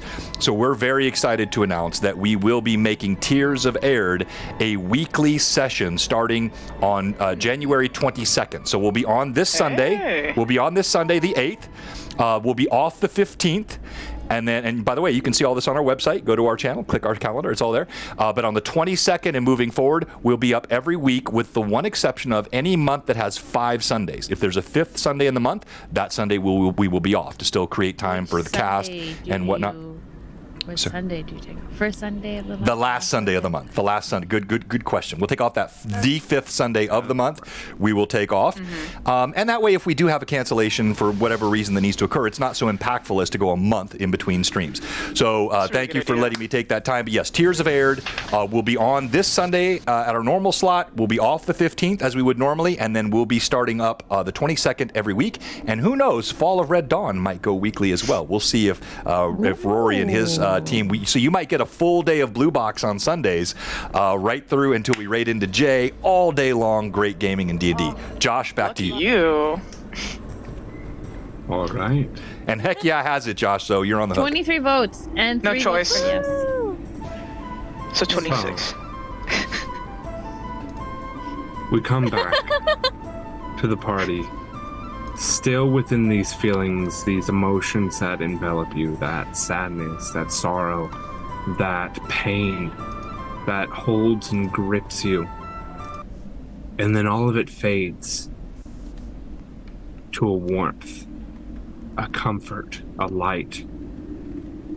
As the next moment you come to, you see the man in the tailcoat, the one from the Sun and Sickle, standing in the center of the group with his mace up and around him as the mace head is glowing a golden color, and around all of you, you see there's a bit of like a dome-like field. But inside of the tavern, you see, sadly, something that you recognize, Vakeen. A scene of viscera and gore. A scene of absolute chaos. You see blood stains, you see hand marks where people are dragged from this place. You still hear movement up above you of creaking and movement. But you look around you and you see the humanoids still there. Are those of dark, abyss-like black skin, hunched and moving around the space. They have long claws made out of the same dark viscera that extend from their hands, and they crawl on all fours. Some of them move upright, but they're hunched, almost like a T-Rex with the arms close to the body. You see some of them with their forearms to arms now elongated into scythe-like blades that they walk on the front half of their body. But in many of them, you see the eyes are pale and white like cataracts. And then others that are more taken over, like that of the ones with the scythe-like arms. Their head is similar to that of like a xenomorph, where it's just no eyes. As the chitinous plate moves back along the head, the body hunched like that of a beast of some kind, a creature. And you see it looks around, almost like listening, and the tongue will lash out. And then lash out. And you all slowly come to, as the man in the center of you is gasping. You see blood trickling down the side of his head. You see he stands there holding what looks to be a holy book to his side. He holds the mace up and looks down at the 4 or 5 of you. As each of you slowly come to consciousness within this 15-foot diameter bubble. I think Vakeen comes to very viciously, of like already in a rage, of just like an instinct of saving himself from something that he has seen before. So like his hand instantly goes for his great axe, and he is up and like in a blind rage looking around and seeing the Sun and Sickle guy. It doesn't really clock to him that this is the guy that saved us, I don't think. And so he's like, what did you do? He kind of looks back at you with just eyes like they're looking through you, and just looks behind him with the 9-mile stare. I saved your life. I set up this barrier in hopes they could not move through it. It seems that of radiance, not that of light. We tried torches. We tried normal light spells. They did nothing.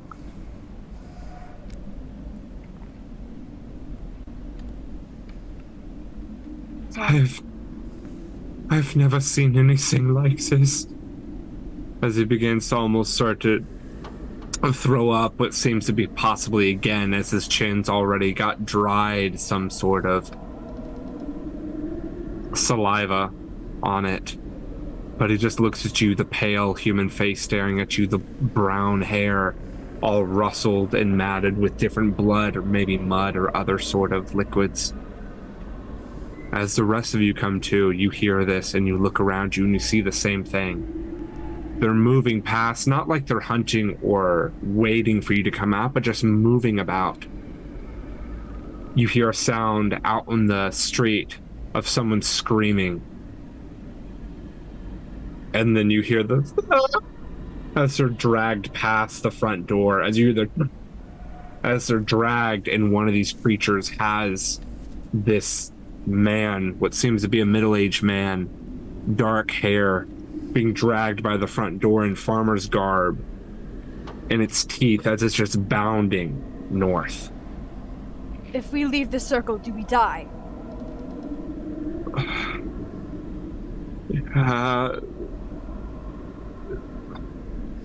No.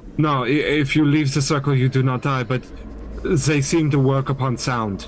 The more advanced ones, that right there, as he kind of moves his mace a little bit, as he points in the direction of one of the pincer type ones, as it flicks its tongue out. It seems it's turned. They seem to sense direction or possibly sight in the way with their tongue. The rest of them, the lower level ones, as he kind of winces as he touches his head and blood comes away again, they seem to just move upon sound alone. It all changed so quickly. Can you move this bubble? Yes. Yes, I can. He's gonna like clasp a big hand on his shoulder and look him in the eye and said, "You did well. We can fix this, okay? The other huntsmen, do you know if they are upstairs and alive? Are they dead? Did they come down?" I don't know. I don't know. Okay. As he just begins to cry. Joris stands up, and you see the jauntiness of his demeanor has evaporated, and he looks over at Vaki and, What manner of evil is this? How do you know this man? This is a creature. I've dealt with them before. Not one like this, I assume, Josh. Definitely not one like this. Man is of spear and sickle. I know him purely through acquaintance. It appears he has saved our lives, so we owe him at least that. We need to save these people. But where did these things even come from? Me and the huntsman were here for the mines. There was a creature, something in it. We were sent to deal with it, as I'm sure the spear and sickle was. But it appears we were too late to deal with it. They didn't come from the mines. What? Whence came they? And he'll look around and look towards one of the lower level ones. And you notice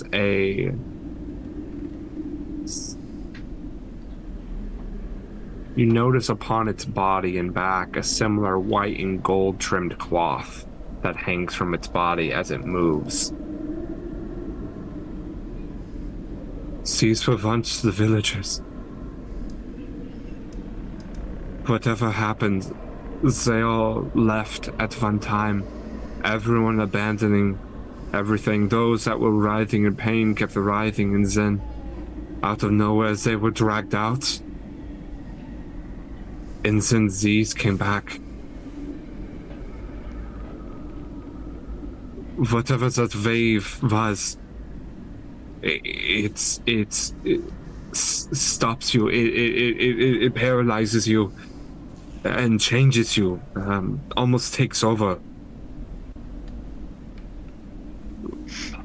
Any idea where it came from? Maybe the mines. Since that's all my people were told about, was just to come and get the first look, talk with the village, and usually it's the huntsmen that deal with this stuff. I'm sorry. Joris looks confused, and perhaps it's just because his player is confused. I thought you just said they did not come from the mines. They themselves were people. It wasn't... Whatever this wave was is what changed them. Yes. And that is what came from the mines. That's... maybe? I don't know. It wouldn't hurt to look. It might. I need to go see if the other huntsmen are alive. Don't go. It's not safe. To go upstairs. Gideon gets up on one knee and probably vomits whatever is in his mouth, because that's got to be a horrible taste. Yes. You're doing a fine job. I'll hand it I think you're right. I think we go check for the other huntsman, but you stay here. You keep that light going. You're right. That beer was terrible. But we should check.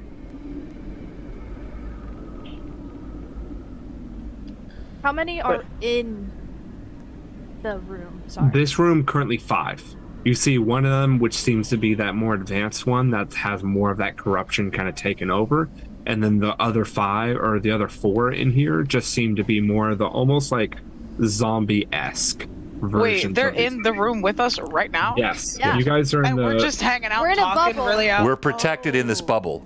Yeah. The Come bubble on, that the Bob. spirit sickle Beautiful. guy got. Nuh-uh. Okay, cool. I got it. Now I understand. Perfect. Gideon gets out his, picks up his big mace. Anytime you're ready, Tiny. We have Those not who to are going fear, Be quiet. as long as we have Gideon here. Yes, but don't they go based off of sound? Shouldn't those who are quietest go up ahead? Clear out those Let- that are in here and board up the door. Let me get this straight. You 3 are bards. Yes. Has anyone ever known a bard to be quiet? Just checking. Well, oh, I wasn't volunteering. Well then, Sir, to the skilled bard, the silence is as strong as the moments of wit. But I think you, again, size matters, can probably be more quiet. I'm confused. Does size matter? Does size not matter? I think it's just a matter of principle, really, at this point. Preference, maybe. All of the above. Anyways, clear out the lower level, board up the door, then we can check upstairs. I'm not sure if they are actually dead in there. They might just be changed. It could be reversible. And they were people of the town. Which is why I haven't made a move whatsoever. When everyone else changed, I threw up this bubble and pulled those still in the matter of changing into it. So describe the what you've referred to as the more advanced one. So again. the more advanced one is... It's kind of more bestial-like. Its body is hunched forward. Its back legs are still humanoid, but its front arms from forearm down have turned into these large scythe-like blades that they walk on that front. Okay. And then the head is similar to that of a xenomorph from Alien, except for not the long back, just kind of chitinous plate that comes up over the head, and then a tongue that's more elongated that licks out at the air, and sharp teeth inside.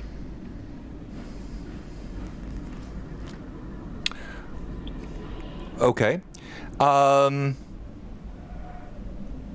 what does it seem to be paying attention to? Like as it's testing, as it's, there are things moving around. Is it focused? Is it searching? Is it engaging with those that were already been transformed? Yes. So you would see almost like that of a pack in a way, or a hive mentality. You see that the larger one will, and it's larger. It's weird because it's like the base of it is that of the humanoid, but then almost like this Icarus-like muck has been put over top of the body, almost like enhancements. And it, especially when the person was dragged by the front door, even before the screaming came, its body kind of shrunk down like in a leap, and paid attention and then licked at the air and then watched the way it went. And then it let out this clicking sound that the rest of them kind of turned towards and listened for a second. And then they like all nodded in a way, as then it turned back to the rest of the room. Like they're all still searching underneath and trying to find anyone or anything left that. Okay. Would I be able to roll a perception just to see if any of these people have any remnants of like their past, or they're just completely all taken over and like? I think they're all pretty taken over, right? Sure, roll an insight check. And then Juris, what were you about to say? As it makes this clicking sound, which is clearly communication, I am going to quietly, surreptitiously, you see Joris leans over, motions his hands, speaks a soft word, and I am going to cast Detect Thoughts on this creature. If it has an intelligence over 3, I should be able to read its surface level thoughts. It does get a saving throw. In this case, it's going to be a wisdom save DC 14. And then if I choose to concentrate, I can go deeper, but really what I'm trying to do is time it with the clicking. And in particular, I'm interested in paying attention to the click and the thought to associate with what the commands are. I'm trying to sort of connect this. So cool. Okay. What a great idea. Gosh, and he's smart. Full package. So, first off, Foster, what did you get on that insight roll? 15 total. 15. As you look at them,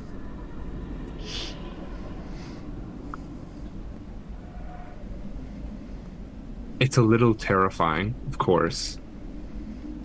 But you see the eyes that have the cataracts look like that of a caged person as they shudder and shake, looking around without actually seeing anything. And you see the wide open mouths that just of them as they look around and kind of dip their heads at times, like that of like a raptor almost, listening for a second. And then popping back down as one of them seems to go over towards the back door of the room that must be a pantry of some sort. And it sort of bends down and sniffs and then lets out a clicking sound back. It seems like they might be in there, but also it seems like they're very much taken over by whatever this weirdness is. Okay. Juris, as you listen, all right, and so I'm sorry, and I want to make one clarification on that. So I get the surface thoughts no matter what. Yes. The saving throw is only then as I concentrate to get a deeper sense of emotional state, reasoning, things it's either concern, loves, hates, desires, hunger, something. And I will try that focal as well. Okay, so you're doing that as well. Not okay. Yeah, I'm going to read the surface thoughts and then try to probe deeper. Okay. Well, first and foremost, that's a fail on its wisdom save. Woo! But I also need you to make a wisdom saving throw as well now. Ooh, Okay. Don't like that. Alrighty. And I have 6 plus 1s. I'm going to use 3 of those on this. That's a 12 on the die, plus 3 is 15. And then I'll go back to my base character sheet. Wisdom plus 1, so it's 16. 16. Okay, you save. Oh, 16 saves. Good to know. Yeah. So you probe into this kind of more alpha, its mind. And you are immediately hit with not just its thoughts, but so many other thoughts, as well as that emotion and feeling again. That sorrow, that pain, that hurt. And you feel it tenfold, 20-fold, 100-fold, 1,000-fold. You just feel it as it just overwhelms you. Since you made the save, you'll take half damage, so you take 5 points of psychic damage. Okay. but you're able to read. You're able to listen, and you're kind of like pushing through the pain as blood begins to drip out of your nose. As you hear the clicks, and especially as the person goes by, as different things, as it's effectively very caveman-like words, very esoteric, very safe. Companion. And then it's almost like the thoughts come back. It's companion, companion, companion. And then it looks over at the rest. Safe, safe. People. Or like, bring.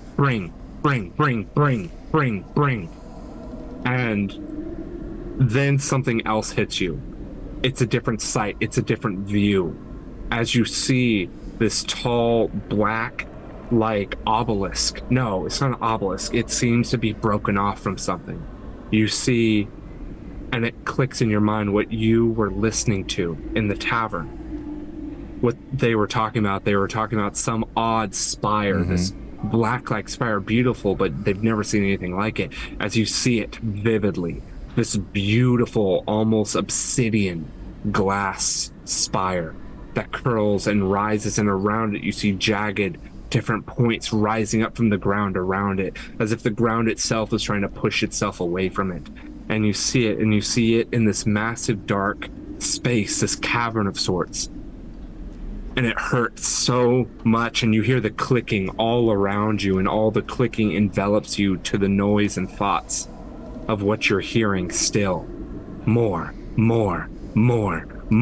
Hunger. Feed, as it's just growing. And then if you want to keep pushing deeper, you can, but even with that failed roll, that's what you get from that first little bit, and you're starting to get a headache. Okay, all right. Let me muse upon that and let everyone else roleplay for a moment, and I'll come back to you. Vakeen has a plan, but he doesn't know if everyone's ready quite yet, and so he doesn't want to do it yet until everyone is ready. Well, does Vakeem share his plan? Yeah. Does it look like Vakeen's like, I might have a plan? Or is Vakeem just like very stoic? Intently at a table. And then looking at the creatures, and then looking back at the table. That's the plan? So That's really what he's doing. He's waiting for other people to say things. Gideon looks at Vakeen, who's looking at the table, looking at the creatures, looking at the table. I mean, you could throw the table at them once, but you get one shot at it. No, distraction. Noise. A distraction, you say? We do have 3 barbs. We could absolutely take care of that. Is that where the music comes from? No, it kind of comes from like your belly, like your diaphragm, but that's a different, like a music lesson. Oh. Now, what kind of distraction? Well, you said sound. So I was going to throw a table into a corner and hope that they go to it so that we can go up the stairs. But there's probably a better plan if you all are good at sound. Well, and so, Josh, you'll have to help me. Do I have the ability to maintain my concentration and understand what they're saying and interact with them, or is my total concentration on maintaining this mind sort of detecting of thoughts? I would say you can drop it. You would still have concentration on the spell, so as long as it's, I'm pretty sure, within a minute that you That's right, I have a minute. Kind of hone in, you're good, and you can jump to this conversation. Okay. You see... Sorry, go ahead. Who? So Joris, he's trembling, and you see there are bits of tears dropping from the corners of his eyes. He squints and he looks over at you for a moment in your conversation. How can we be sure it is simply sound? Have you noticed the tongue like a serpent? A serpent will smell, will taste the air. Your distraction, I fear, would not be enough. Unless the noise comes from something that they can attack. I will not throw Gideon. That's out of the question. I agree. I can create sound and smell without leaving this circle. You see You're thinking what I'm thinking. Joris thinking what you're thinking. Joris nods at you also. All three of you are on the same page, but he's clearly maintaining some sort of connection with this creature, and so he points at you, Foster, and then averts his gaze back to the creature and tries to dive deeper into its thoughts. Okay, make another wisdom save. Is your nose like bleeding? Yeah, like now you see there's like a drop of blood that falls across. Oh, dang. All right, I'm going to use the rest of my +3. Yep. So this will zero me out, chat. But I do not want to fail on this. Oh, that is not as good. So that's 8, 11, 12. Oh, so you will take full damage on this. No. The spell still works. Right, The spell still works. But you end up taking 13 psychic damage this time. You see blood. You see blood streaming out of his nose. His eyes are bulging. The veins on his neck are throbbing. You see his temples. You can see the rivulets of blood beneath the skin on his temples. And Somebody stop him. No, I'm 4th level. 'Tis not a scratch, Gaetano. 'Tis much more than a scratch. as you push deeper, not only do you get a view of outside, your view comes back from that spire. You're doing your best to push through that emotion, not see the emotion, not to see the past. Instead, you look to try and see where it's at, and it pulls back and you see a cavern. You see a small glint behind it, and a glint behind that, and behind that, and above that, and you see different walkways that lead into this column-like space, this huge opening cavern. And you look up, and you see a light, and your view jumps almost bodies. You go from one point of view, like you're playing a video game, to another point of view, to another point of view, and you're seeing through these different eyes and almost weird senses of these creatures as they're jumping between the different points of view of this hive mind, until it pulls back out and you see a wheat field in front of you, beautiful rows and rows of crops, and pulls out behind that, and you see a larger low-level building that you would know from other cities having a similar contraption. This seems to be a mine shaft, something that has an elevator of sorts that lowers workers down in the mines. But you see these mines are covered in these creatures, these villagers, and you watch as you're now looking through the eyes and you're hearing the screams of the same man that you saw just moments ago. As this creature's moving towards the mines, dragging the body, as the man fights and finally kicks loose, you see 3 more jump and drag him as he's crying, pleading with his fellow villagers, those he knows, and is calling them by name, as they take him and jump into the shaft, as they're caught and lowered down and down and down. As you see that odd black light that absolutely sucks the light from the air, you then jump to another point of view, watching as this man is put before this odd obelisk. As then you see these black wisp and spires, as he's crying and screaming, trying to push away, as it just coats and covers him. And his body starts to bleed from every pore, as if his blood is then hardening and becoming this odd ichor that covers his body. And you almost feel one with him in this moment, like each of these people are absolutely overcome with this sorrow and emotion that they've become these creatures. So, as I'm piecing all this together, I am sensing clearly that this insatiable hunger is originating from the obelisk. Its will being carried out through these creatures, which you have described. And from the obelisk, do I have any sense of an organic sentience or something inorganic? Or Explain organic or inorganic to me. Clearly this is hive mind. I am, while Joris is no scientist, he is certainly one well-versed in lore. He studies greatly. He understands the basics of hive-oriented insects, be they ants, be they bees. The concept of a queen or a central force inside of a hive is very common.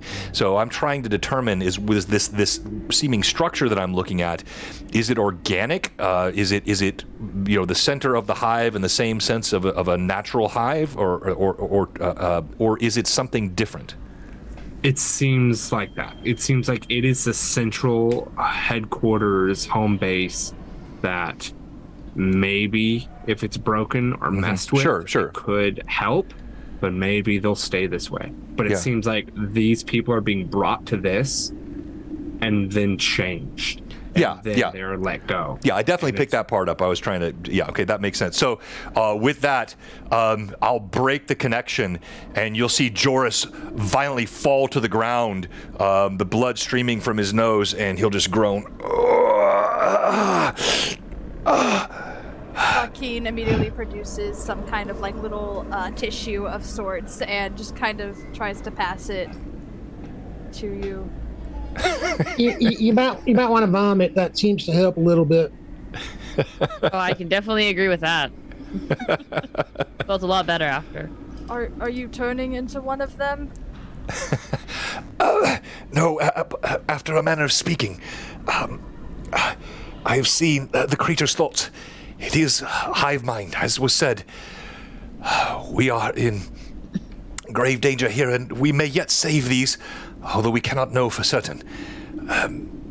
I think if you mean to do what you said, and as he's speaking, you see he pulls out a flask, a vial, uncorks it, and dumps clear liquid down his throat, even as he's wiping the blood away with Vakian's cloth. He looks over at Foster. When we do this, the distraction, do we attack or run? I need to go upstairs to see where the other huntsmen are. It's simply to distract them so we can figure out exactly where these gentlemen are. No need to attack and die. Right? And he'll make eye contact with everyone, please everyone agree with me. Gideon looks at Fern and says, yeah, exactly. So, is there any sort of I don't know, a bird or a horse outside, or a cat, dog, ferret, anything that's alive? From your position, you cannot see anything other than this low level of mist that rolls along the ground of the early morning or late night air. Foster will actually cast Prestidigitation, because that gives us 10 feet. So he's gonna make just a bang, just enough to just obviously catch something attention, nothing super loud, but just enough to catch attention about 10 feet away. 10 feet away towards the exit, towards the fireplace, towards where most of them are. Well, where are we trying to go up? They're trying to go upstairs. So opposite of the stairs? The opposite direction of the stairs, yeah. Okay. Yeah, but just know that whatever distraction that you make, once they discern that there is nothing there, they can absolutely come right back. No, for sure, but I just want to test it. Oh, well, because my thought was to find an animal, so then that way they had something to attack on top of. But I'm trying to find my thing where I can locate. There it is. Locate animals and plants. You make this loud bang sound across the room. And John, there's a message in the group chat on Discord. Check that out for me. Okay. You make this loud bang sound across the way as you see all of them turn, and they just move in one flash of movement, absolutely just jet line for the spot, as they all look around and then make that sound as they click, and they wait and look in the space, and you see the one will turn in the direction like they all did and will lick out in the air. If at that time Joaquin were to take us, trying to be as quiet as possible, of course, but take a step out of the bubble to see how they respond. If it's an instant they turn, or if it's a few seconds. Stealth check. Do I use my +1s? I think I do. Yeah, you probably should. I will use all 3 of them. Mind you, you're just outside the bubble, so we can always just pull you right back in. That's true, but if this goes well, I also have silence. I make a whole other bubble and keep it quiet. Ooh! 21. Yay! So Oh silent. wait, Do plus the something for 3s. Did I me. use those 3s? I don't think so. So I did or did not use. I the don't think so. Okay, cool. Then yeah, 21. I'll take it. You step outside and you see all of them turn to where the bang was, and you watch all of you wait on bated breath to see. And they don't turn towards you. All the lower level ones kind of stay in the area where the bang was. Some of them move outside because you made the bang near the entrance, so some of them move outside making those clicking sounds, trying to see if there's anything else. So there are currently now 3 left in the tavern, 2 moved outside, and the larger alpha is still by that back pantry door where it's moved to join the other one, as it's now by that door and kind of licking at the door, and it picks up a pincer and strikes the door. As you see the wood splinter as it pierces through the wood and will pull its pincer back out, and you hear a scream from inside of that room. Oh, instantly raging and going to Oh, help jeez. whoever's in that. Oh, we're gonna die. There's a person. There's a person. Okay, so as soon as I see them running, I'm gonna cast silence in that area as well. So Ooh. whatever fighting is Okay. happening, no one can hear this crap. So Okay. Gideon has mace in hand, and is when the silence goes up, he's like rage. And Okay. just if he wasn't raging already, the fact that he can't hear himself screaming just gets him even angrier. Makes it even more 2 mad. barbarians and 3 bards. I want you guys Yes. to know. It is wild. Oh my gosh, ragtag The bar- team right here. It's a barbarian campaign. Yeah, Yes. Barbarian. barbarians. That's literally what I thought. Front's just like, rage away, cast silence. Okay. Yeah. So, and I'm gonna go just through role play initiative at the moment. So first up, you said that you were raging and running. You Fern threw out that sound at that same moment. So the entire tavern, because it's a 15-foot radius, correct? That's funny. No, it's 120. Yep, That's a 120 range. feet. That's But what's the Oh. radius on the spell itself? Oh, That is radius. 20 or 30. It is 20. It is Yep, 20 foot radius, 120 feet brilliant. reach. So That's yeah, I haven't DM'd in a while. So This tavern's You really do dead. great. and yeah, it is quiet. It is silent, and it is amazing as both these barbarians run in. So Vakeen, you get the first attack. You have the smaller one in front of you, and then the larger alpha in front of you as it's striking the door, and you see its head turns in your direction. Oh. Immediately going for the big boy, because if I can show who's the top dog, then I will. And he's just gonna try to strike with Okay. his great axe. I love Bucky's this like, silent, I it's love all this about silent, dominance. silent fighting that's going to be happening right now. 15. 15 Does a 15? will hit. Yay! So that is 13 points of damage to Nice. the big boy. You swing the great axe down. It strikes into that hard chitinous like blood that cracks, and some of it breaks away, almost sliding like ice off a roof. As you strike into it, and you see it cuts in blood, darker colored blood than it should be, comes out. Do you get another attack, or? I don't, but he says something that you guys can't hear because there's silence, and uses It's just ancestral like- protectors. So he Oh. has disadvantage on attacks against other people, and if they hit, then they're halved Yep, for that resistance. person. Yeah, Ancestral Guardians is the best. It's so good. It's so good. I love Okay. it so much. Gideon, you are the next up as you were running in. Well, I mean, since Tiny over there went high, I'm gonna go low. I don't know if this thing has anything resembling kneecaps, because that's where I'd be looking for. Totally has. But yeah, the swinging his mace, baseball bat style. Two-handed D8. I'm gonna use 2 of my +1s on that. Heck yeah. And you actually Gideon's get gonna advantage. cover You get advantage on this one because this one did not hear you guys coming. The other Oh. alpha is able to tell direction-wise with the tongue licks. So this one Alright. is surprise. Well, let's roll the second one and see. Oh, the second one's even better. All right, so with the second one was total is gotta remember how rage works. Only adds the damage.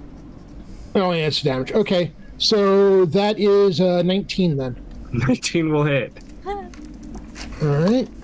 Let's go.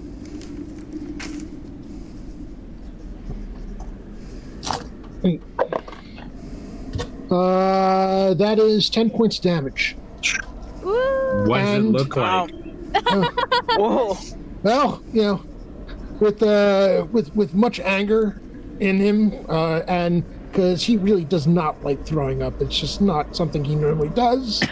The mace just goes right through the leg. Just heck with sweeping the leg.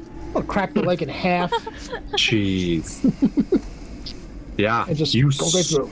you swing, breaking through the leg, and then in one fluid motion, turning one of those. No, it's the smaller one. You break through the leg, and then almost in a second move, crunch into the back as it just collapses to the ground. Bonus action, movement. Oh yeah, well, now he's fully raging, and now he's frenzying too. So the smaller one that's sitting right there is going to get the benefit of his second attack. Used your bonus to rage. Oh, right. Okay, yeah. You're right. Cool. You're right. Sorry about that. That's right. I can do frenzy next round. And we're going to be finishing up here soon. So everyone, there will be a second shot per John's allowance and agreement. Demand. Good love. Demand. And demand, I guess. In demand. Supply and demand, Josh. Supply and demand. They want more. I demand that you supply me with another game. I want these back on my desk by Wait, we Monday. can Did you just give me a grumpy old man voice, Hob? Yeah. Wow. Get off my lawn. Joris, what are you doing while Vivi's having a giggle fit? I'm sorry, what'd you ask me? What would Joris like to do watching this? Kiss him. So after he quaffs the potion, he pulls out his blade and he focuses on the largest of the remaining creatures, and he will proffer it vicious mockery. Does it have to hear you? No, because I am going to click it out with that same resonance that I picked up from the creature. I'm going to click back in its own language. You're going to let me do this, Josh, because it's just fun roleplay. Okay. It doesn't actually have to have any effect. Rule of cool or else. You scrawny, chitinous nit! You overgrown son of a tick! I mock thee with wit so vile, not even she that brooded thee would grace you with a smile. I'm giving it disadvantage on this. And your mama was a crocodile. What? Yeah, that's going to be a 10 to save. Okay. So you hear him just absolutely like beatboxing with. Oh, and that 20 on the die. Let's go. That 20 on the die. Oh my god. Where's the crit devil? So no.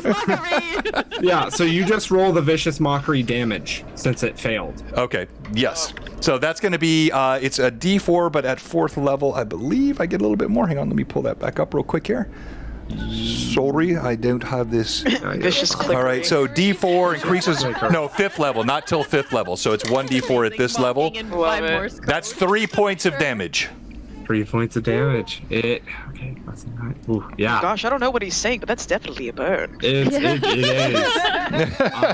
And it has disadvantage on its next attack. It does, and for my bonus action, I'm going to give inspiration to everyone around me. So I'll mark that off, and so you all get one inspiration die of 1d6 for the next. All of us? So you give it to one person. It says here as a bonus action. A creature. You're correct. I'm going to give that to. Do it to No, don't tell them what You to don't do. get to tell me. I'm curious. I'm going to ignore her, but I'm curious what she's going to say. Or Hakeem. I'm actually, Either. I'm befuddled by this. Normally, I would say give it to the largest, but I am quite impressed with little Gideon. He Yeah. insta-killed one of them. And Get it in. and yet Fern has shown himself to be so good with his tiny little blade. I will give it, however, to Vakeen. Vakeen, you get the Wow. D6, correct? 6. That can be used for attacks. This and pretty D6 is the one that I will use. gorgeous. It's got little elven runes Elven on it. writing? I like that. That's so And nice. then last but not least, Foster, what are you doing in this? How far Mockery away by Morse is code. it from me? The The small creature is about 20 feet. one? 20 feet? 20 feet to the front left, the exit is to your right, and then the stairs are to your back left as you're staring at this scene.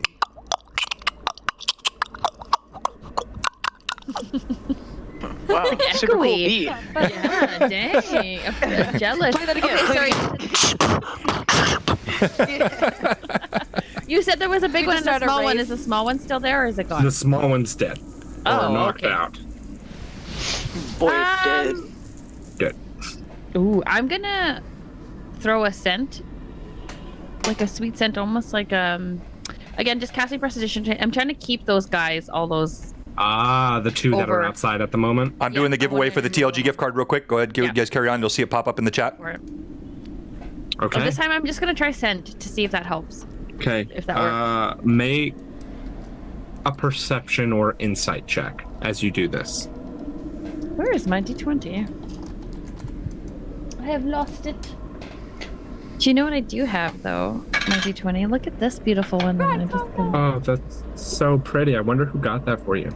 Oh, that's gorgeous. Look at that die. That is so sexy. Look at I how love cute these they dice so are. much.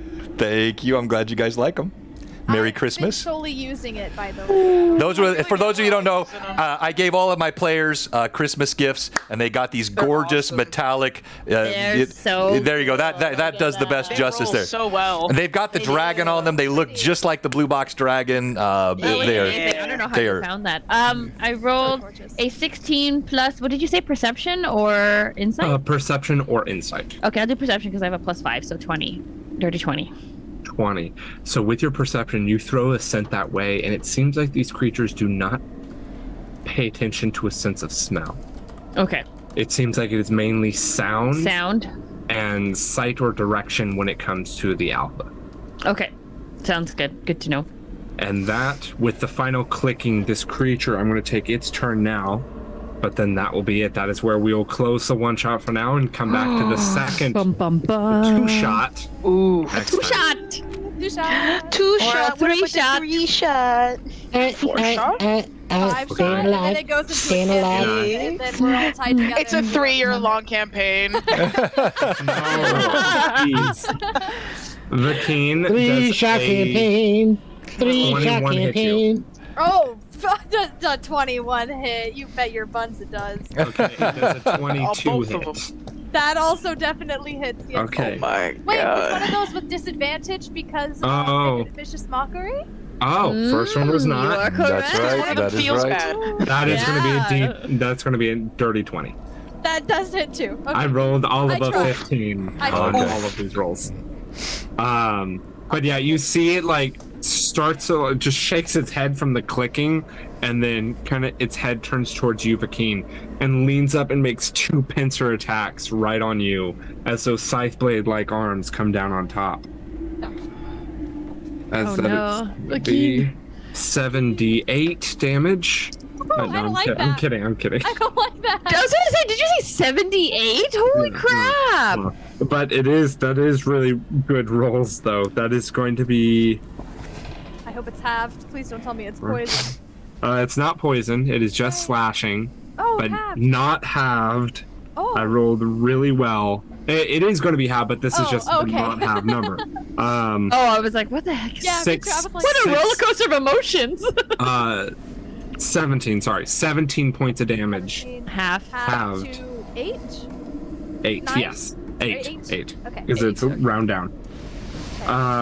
but it lifts up and one of its pincers come around. The scythe blade cuts into your side and drags, cutting through. And the next one comes down right on top of your chest, trying to force you and pin you to the ground. I need you to make an athletics check. With advantage because I'm raging. And you're raging. Nice. While she's rolling that, type !thief in the chat to be eligible for our grand prize giveaway tonight, which is this fantastic AD&D 2nd edition reference source, Den of Thieves, all kinds of cool stuff on thieves, hideouts, PCs, NPCs, groups. It's incredible. This is a great resource book, and that will be our giveaway tonight. Dirty 20. Dirty 20, you are fine. It cuts into you and you hold it there as its face is just inches from yours as the tongue licks out across your face with a little bit of saliva just dribbling down your face. Joaquin is definitely like screaming to like keep this thing off of him, but it's just a silent like Nothing. agonizing. Silent disco. Just absolutely nothing's getting out of the space. Okay, and that is where we'll end it for today. Bravo! Bravo, bravo. Fantastically done. Great role play by one and all. You guys were Same time tomorrow. awesome tonight. Vivi, I know you have to bounce, so you're welcome to stay if you want to make a roll, if you got a couple minutes. If you need to go at any time, as always, you can. Reminder that we do have Lore Masters Arcanum tomorrow night. Will be hosted by Robert, talking about the price or the cost of wizardry, and that's going to be a really fun subject. Then on Sunday, we'll be back with Tears of Aird, as you'll find the Understreet Rats, the urchins of Altamira, and they have just ransacked the home of one evil and corrupt merchant, Klaus von Poppen, and uncovered a very interesting letter. And they are serving now Glottimus, the beggar king, who lives beneath the sewer warrens of the free city of Altamira. And they are all too fun a group led by Rachel here, who plays Mila and is led and is so much fun. And then we'll be back with Greyhawk Awakening next week with our normal crew. We'll have the full crew back, and Josh he was originally going to be gone. He's going to be here next week, which is awesome.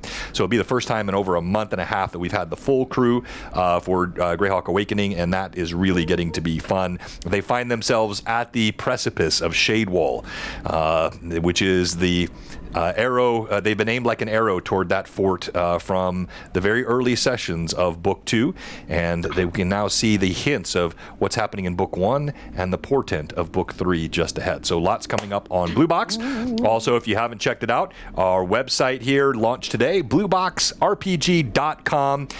It is super slick, and I'm stalling a bit so you can type !thief in the chat. We're going to go ahead and do Stream MVP here for a moment, and we'll let Josh decide what that will render for the PC that wins the Stream MVP tonight. And before we do any of that, we do have one question for you tonight, and this time I'm going to let Hob ask the question. Hob, Hey, little babies. So, if you're not subscribed or your subscription has expired, if you're not following, if you're not even a part of the community, you're not in the Discord, you're not following each and every one of us on here. Say it's not so. I just have one question for y'all.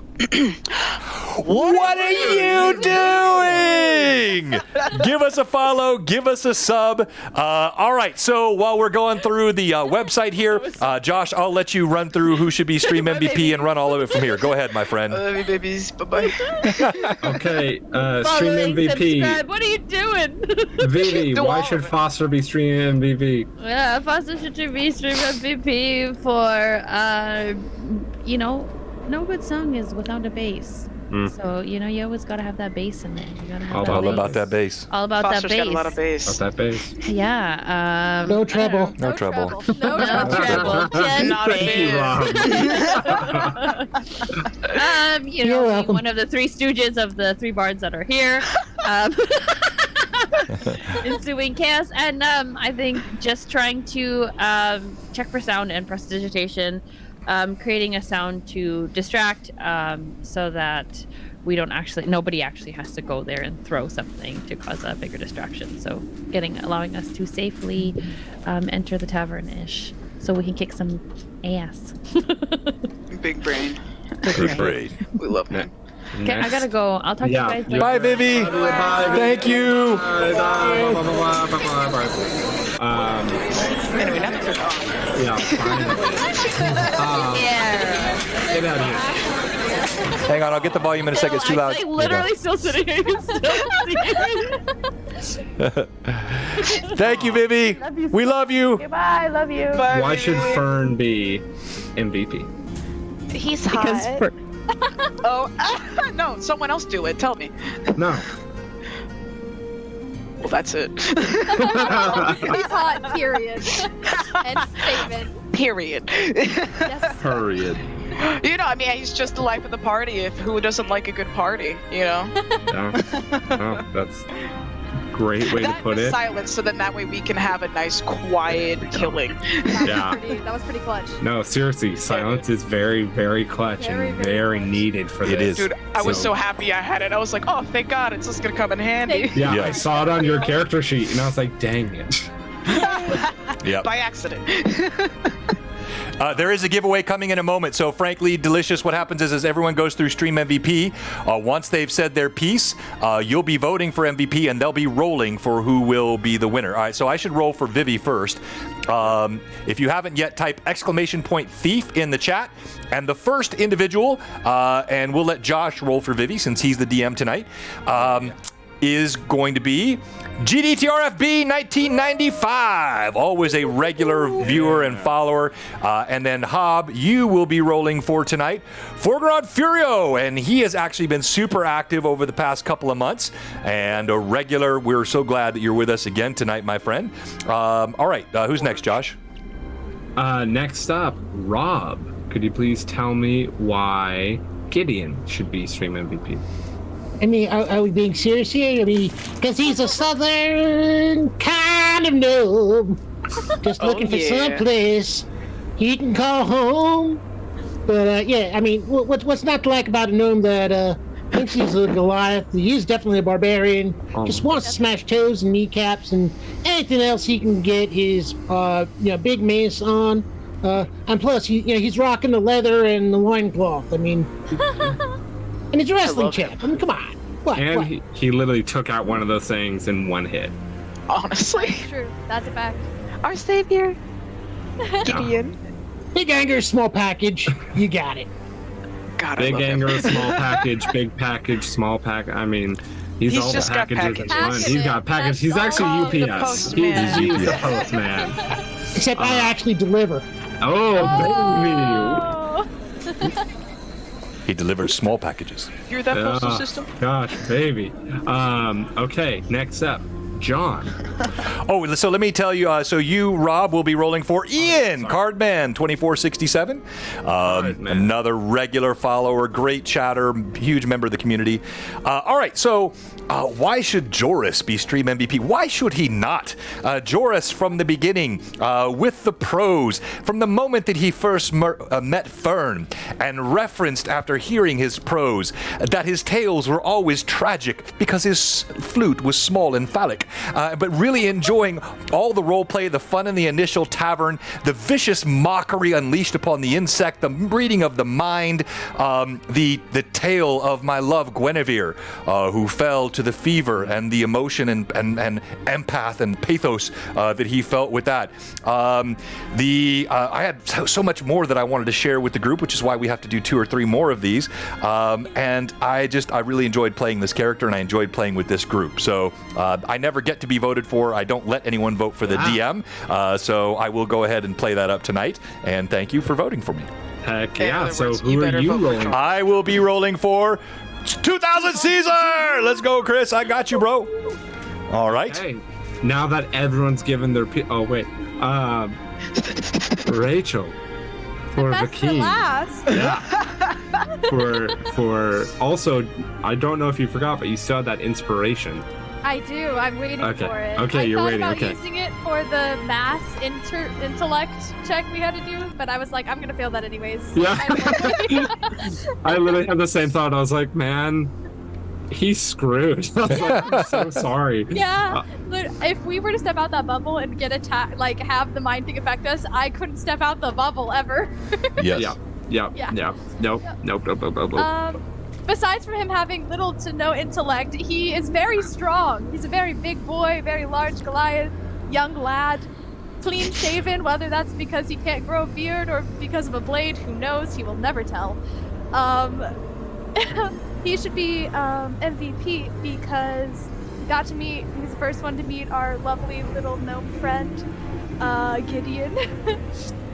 Take him under his wing or arm or hand into the tavern, sharing a nice little tankard with each other. His whole family died, so I guess that, like, we're going for, like, pity. If you like tragedy. Pity Yeah, it's like, wow, you're trying to get the pity vote. You're trying to pull off the pity vote. Wow. We share a clan name. You are my family now. I mean, Yeah. Everybody came up with I got you. guns. That's how it works. I'll adopt you. He saw someone in trouble and went to go help them. That's my final offer. Nice, nice. It's just a good man. Well done tonight, Vacan. Well done. Everyone, please vote for Spreem. Scream MVP. Spreem MVP. You can choose your Spreem MVP. Rolling 4. And Oh yeah.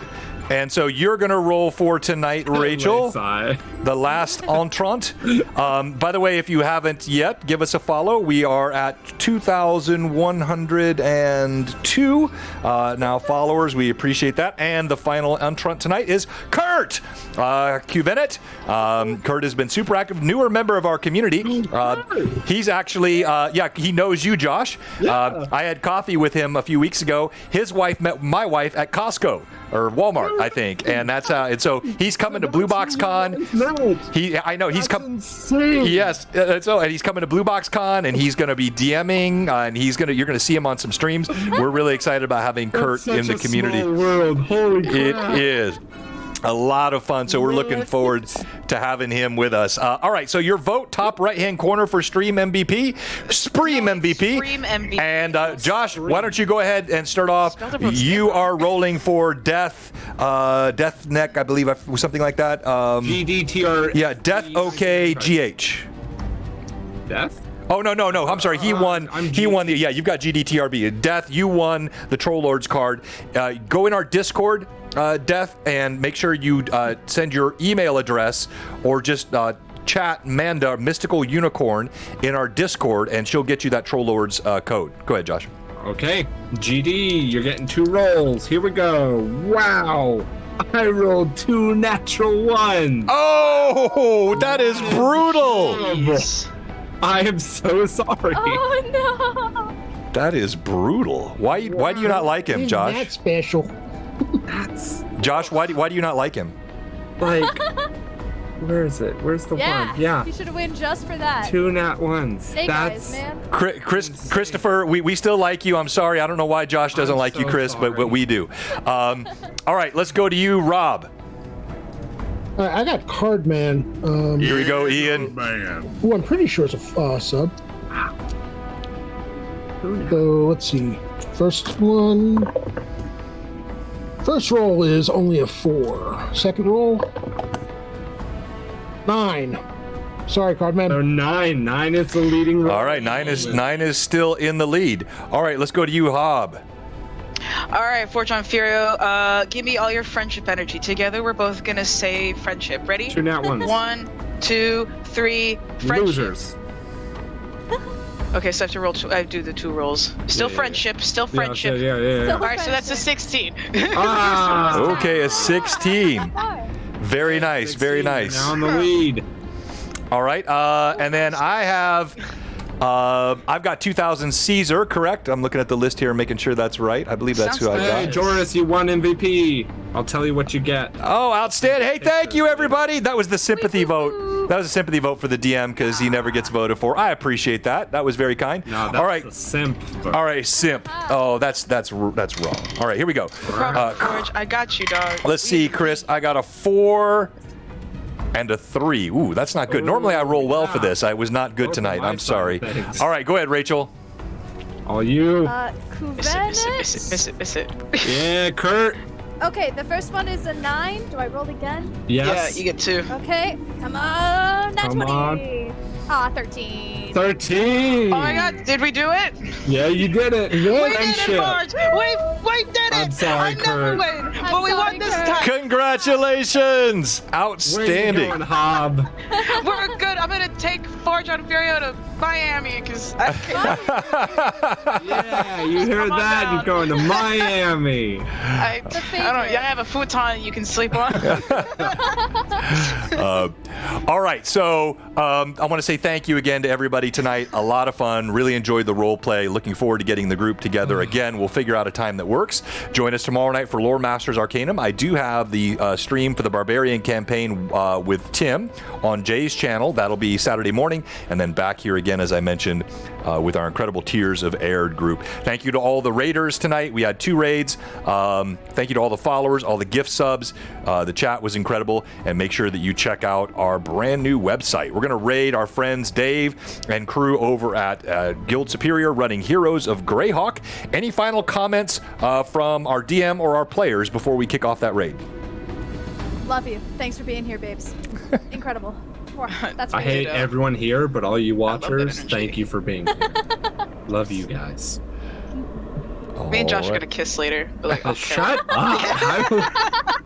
I swear, I'm killing you next. All right, we are rating our friends over at Guild Superior with 64. Blue Box signing out. Happy New Year, everyone. We'll see you tomorrow Bye, night. guys. Bye bye. Bye bye. Oh, incredible. And we have raided. So